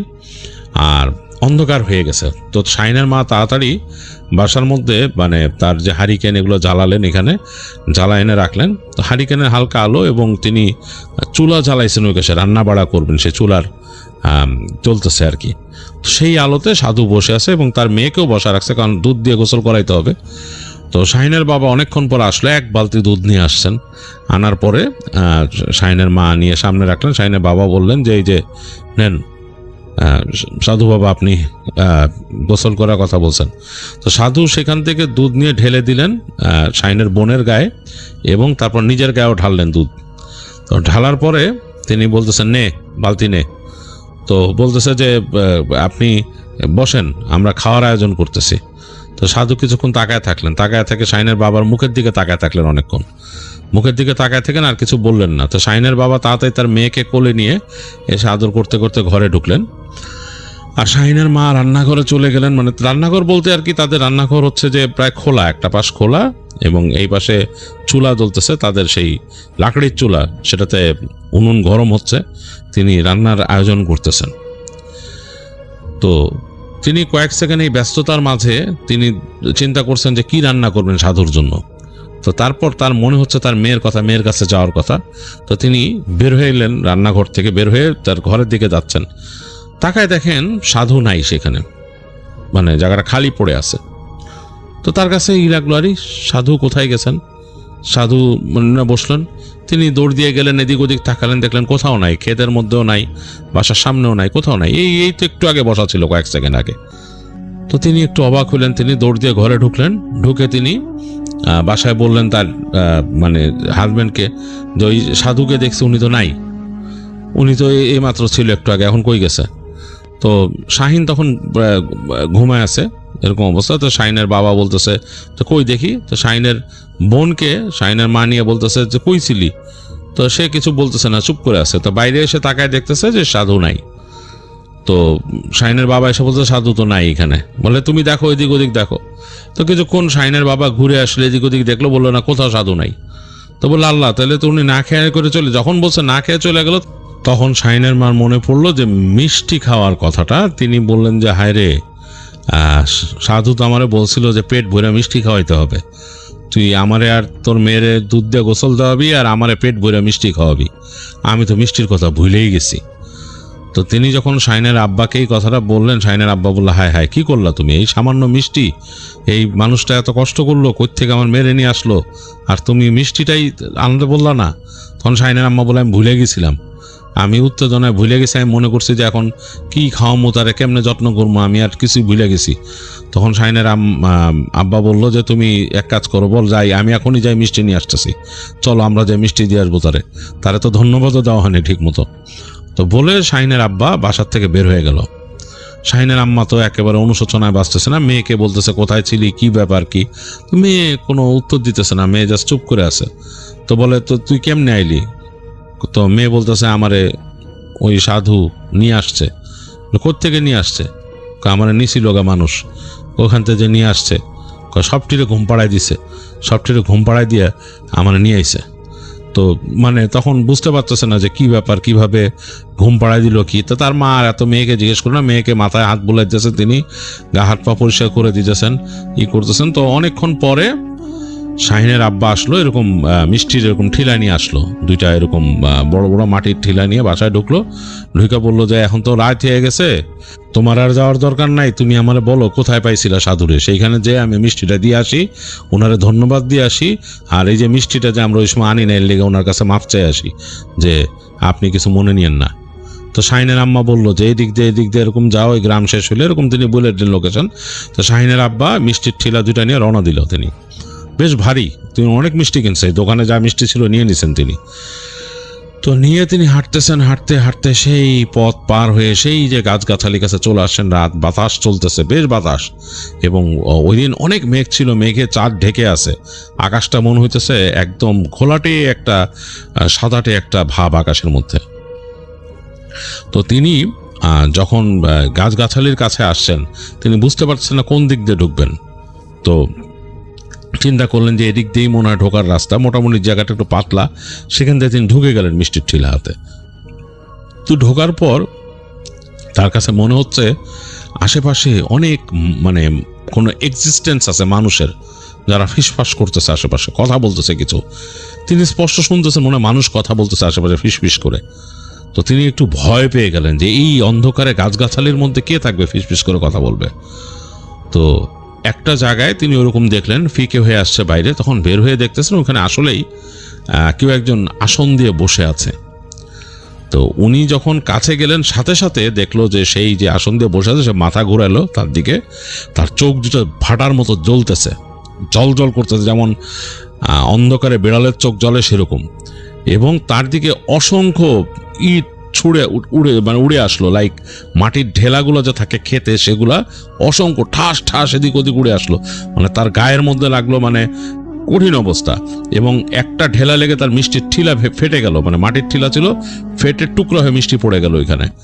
তো তিনি ভয়ে মানে কি বলবেন বুঝে পাচ্ছেন। তিনি বলতেছেন যে সাধু বাবা, আমাকে এরকম মেরেন না, আমি আপনার জন্য মিষ্টি নিয়ে আসছিলাম, যা তোর মিষ্টি নিয়ে এখান থেকে ভাগ, তোরা মানুষ বড়ই বেইমান তোরা, তোদের জন্য কোনো উপকার করে কোনো হয় না, তোরা বেইমান, তোরা কথা রাখতে পারস না, এনতে যা, তোর মিষ্টি লাগবো না, তোর মিষ্টি তুই খা বলে মানে তাকে ধমক দিলেন, বলে বাইরে যা এখনই। তো তিনি ভয়ের চোটে আসলে শাহিনের আব্বার আর সাহস হলো না, তিনি ওই হাত থেকে যতটুকু মিষ্টির যে ঠিলা যা ছিল রেখে তিনি ওখান থেকে দৌড় দিলেন। তো দৌড়ায় বের হয়ে আসছেন এবং তার ওই পর্যন্ত তিনি যতক্ষণ গাছের বাইরে পর্যন্ত আসছেন অনেকক্ষণ পর্যন্ত তার আশেপাশে সেই ঢিল পড়ছে। তো ঢিল পড়ার পরে তিনি অবাক হয়ে গেলেন যে এটা কি ব্যাপার, এটা কি ঘটলো এবং আমি কি দেখলাম। এই যে সাধু চোখগুলো জ্বলতেছে, মানে তার চোখগুলো জ্বলতেছিল কেমনে, সে কি মানুষ না অন্য কিছু। তো এই চিন্তা করে তিনি আস্তে আস্তে হাঁটতেছেন আর মনে করতেছেন আমি তো মিষ্টি নিয়ে গেছিলাম, উনি আমার খেদাই দিলে কি করবে, এটা তো আমাদের দোষ না। হ্যাঁ, এই চিন্তা করতে করতে তিনি আসলেন বাসায়, এসে পরিষ্কার তার গায়ের মধ্যে রস টস লেগে গেছিল মিষ্টির, এগুলো তিনি পরিষ্কার হলেন, তার স্ত্রীকে বললেন কি ঘটছে। তো যাই হোক, তো তারা স্বামী স্ত্রী এবং তার বাচ্চারা তারা অনেক দিন পর একসাথে আবার শুইলেন এবং রাত্রে তারা মানে কথা বলতে বলতে ঘুমাইলেন। তবে মনের মধ্যে তাদের খটকা লেগেই থাকলো যে সাধু মিষ্টিটা নিল না, তাকে খাওয়ানো হলো না, তার সাথে কথাও বলা হলো না। তো পরদিন দিনের বেলা চিন্তা করলেন শাহিনের আব্বা যে এখন তো দিন হয়েছে, এখন তো পরিবেশ একটু অন্যরকম, যাই সাধুর কাছে যাই, তাকে যে আবার একটু বলে আসি যে আমাদের ভুল হয়েছিল, মনে ছিল না। তো তিনি সকালবেলা আবার যে মিষ্টি কিনলেন, মিষ্টি কিনে তিনি মানে রওনা দিলেন ওদিকে। তো হেঁটে হেঁটে গেছেন, দিনের বেলা আর এতটা লাগতেছে না সেই জায়গাটা।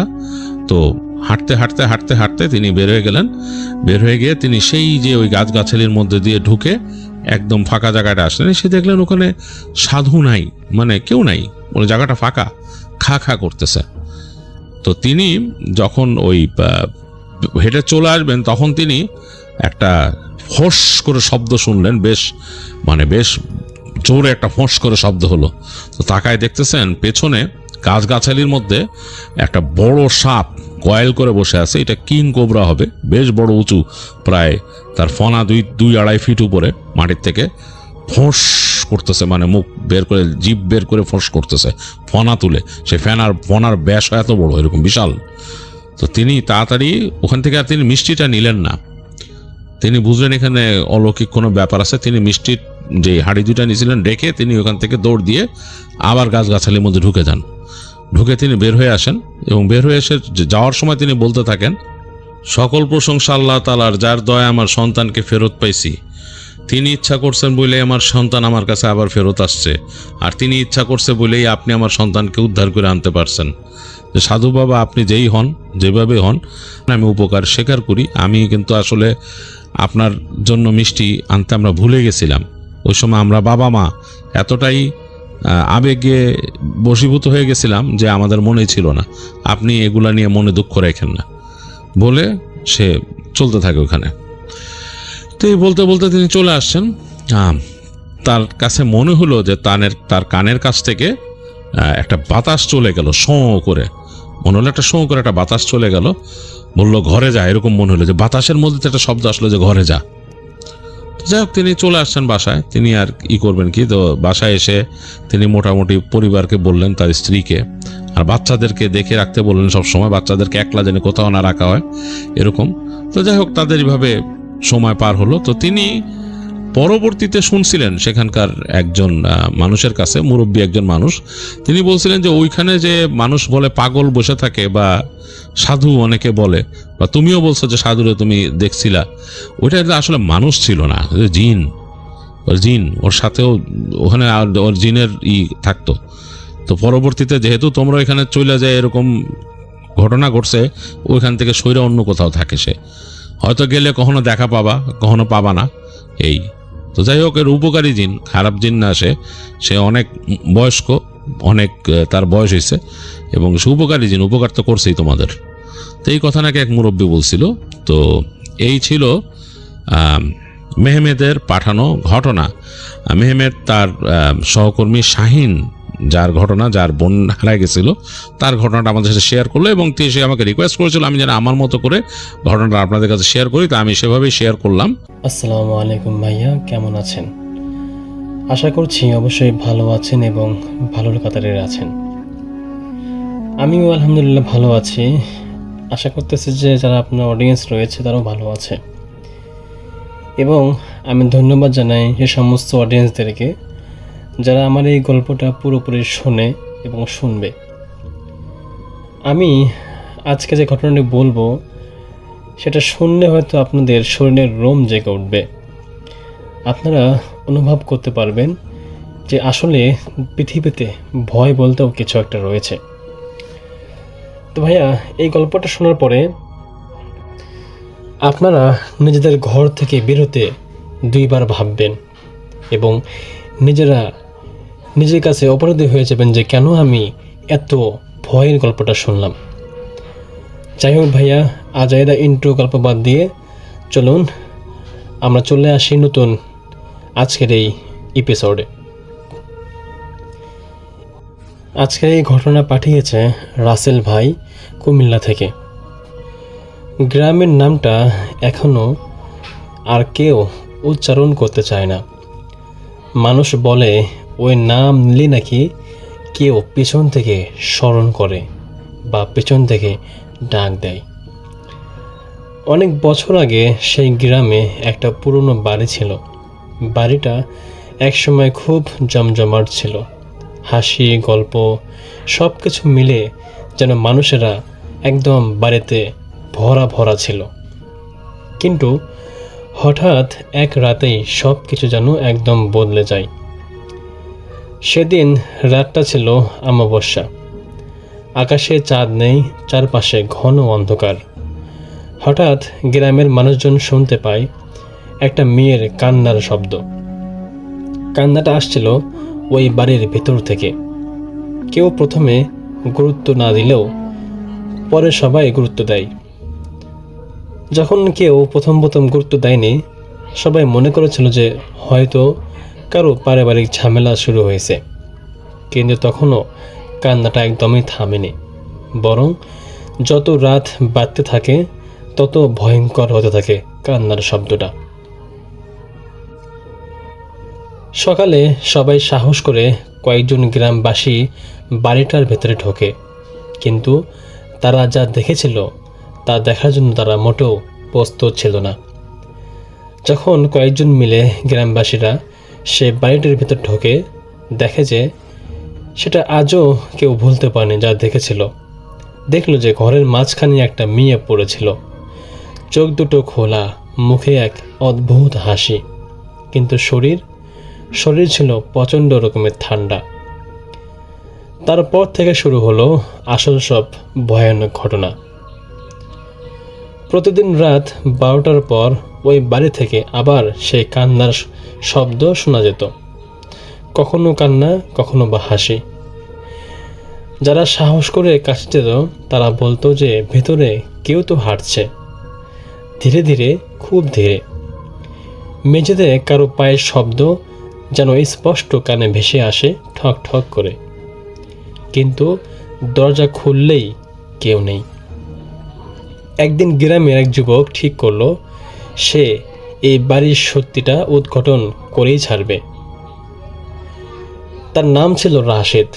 রাশেদ রাতে একা ওই বাড়িতে ঢুকে পড়ে। তার হাতে শুধু একটা টর্চ লাইট আর মোবাইল ফোন ছিল।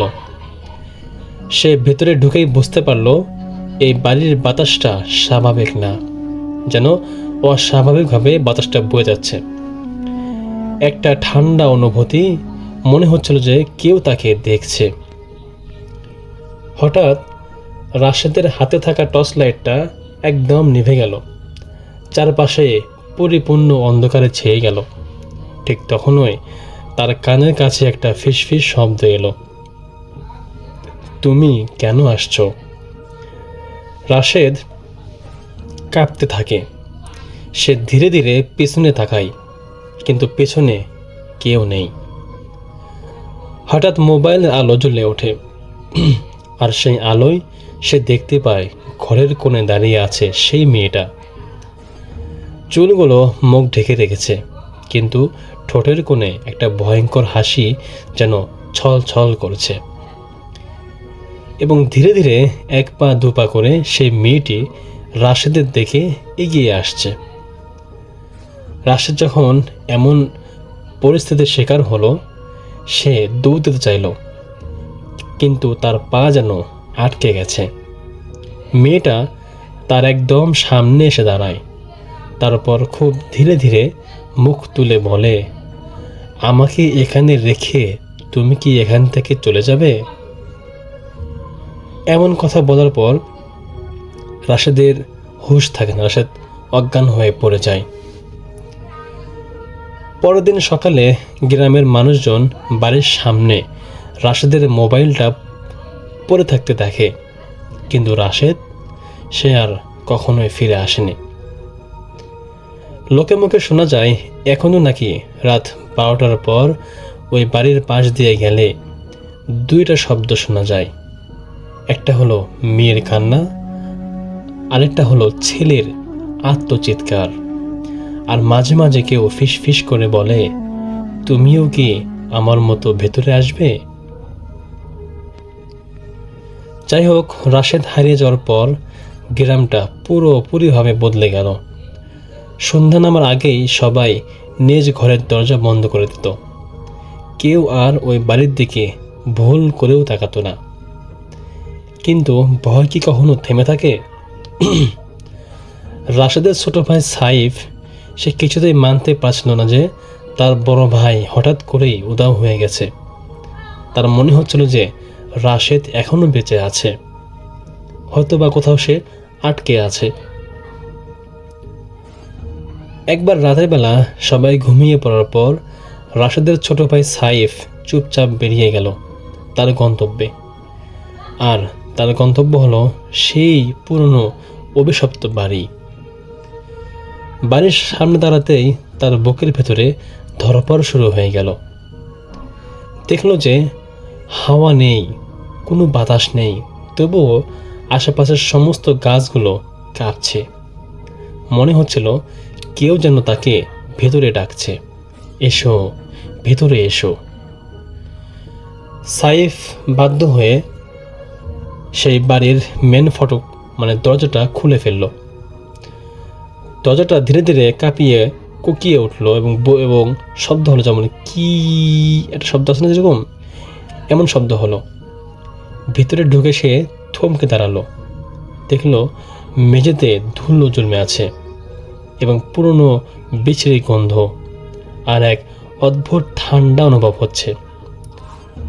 ঠিক তখনই সাইফ পিছন থেকে শুনতে পেল, সাইফ! সে চমকে উঠল। এই কণ্ঠটা, এটা তো তার ভাইয়ের কণ্ঠ, রাশেদের। তখন সাইফ প্রত্যুত্তরে বলল, ভাই তুমি কোথায়? তুমি কোথায় আছো ভাইয়া? সাইফ দৌড়ে ভেতরে গেল। একটা ঘরের সামনে গিয়ে সে থামলো। ভেতর থেকে আবারও সেই কণ্ঠ, আমি এখানে ভাই, আমাকে বাঁচাও। সাইফ দরজাটা খুলে ফেলল, কিন্তু ভেতরে ঢুকে সে যা দেখল তার রক্ত জমে গেল। ঘরের মাঝখানে দাঁড়িয়ে আছে রাশেদ, কিন্তু ওটা আসল রাশেদ না। তার চোখ পুরোপুরি কালো হয়েছিল, মুখও বিকৃত হাসিছিল। আর তার পিছনে দাঁড়িয়ে আছে সেই মেয়েটা। মেয়েটা ধীরে ধীরে বলল, তুমি তাকে নিতে আসছো? সাইফ কাঁপতে কাঁপতে বলল, ও আমার ভাই, তাকে ছেড়ে দাও প্লিজ। হঠাৎ রাশেদ হাসতে শুরু করলো, একটা অদ্ভুত ভয়ঙ্কর হাসি, এবং সে বলল, আমি আর তোমার ভাই না রে পাগল। তারপর ঘরের সব দরজা জানালা নিজে থেকে বন্ধ হয়ে গেল। অন্ধকার বাড়ি, অন্ধকার ঘর, শুধু একটাই ফিসফিস শব্দ এলো, এখান থেকে কেউ আর বের হতে পারে না। পরদিন সকালে গ্রামের মানুষজন আবারও সেই বাড়ির সামনে কিছু একটা দেখতে পেল। দেখলো দুটো জিনিস পড়ে আছে, একটা হলো সাইফের স্যান্ডেল, আর একটা হলো ভাঙা মোবাইল। তো ভাইয়া, এই ছিল আজকের ঘটনাটি। আশা করছি আপনারা এই ঘটনা মন দিয়ে অনুভব করেছেন এবং আপনাদের অবশ্যই ভালো লেগেছে। যদি ভালো লাগে আপনারা অবশ্যই একটা লাইক, কমেন্ট এবং সাবস্ক্রাইব করবেন এবং একটা ইতিবাচক কমেন্ট করে রাখবেন। আমরা আপনাদের সমস্ত কমেন্টগুলো পড়ি এবং আমরা আপনাদের কমেন্ট দেখলে খুব খুশি হই। আমাদের মধ্যে গল্প বলার নতুন একটা অভিজ্ঞতা জেগে ওঠে। ধন্যবাদ, দেখা হচ্ছে পরবর্তী এপিসোডে। ততক্ষণ পর্যন্ত সকলে ভালো থাকবেন, সুস্থ থাকবেন। আল্লাহ হাফেজ।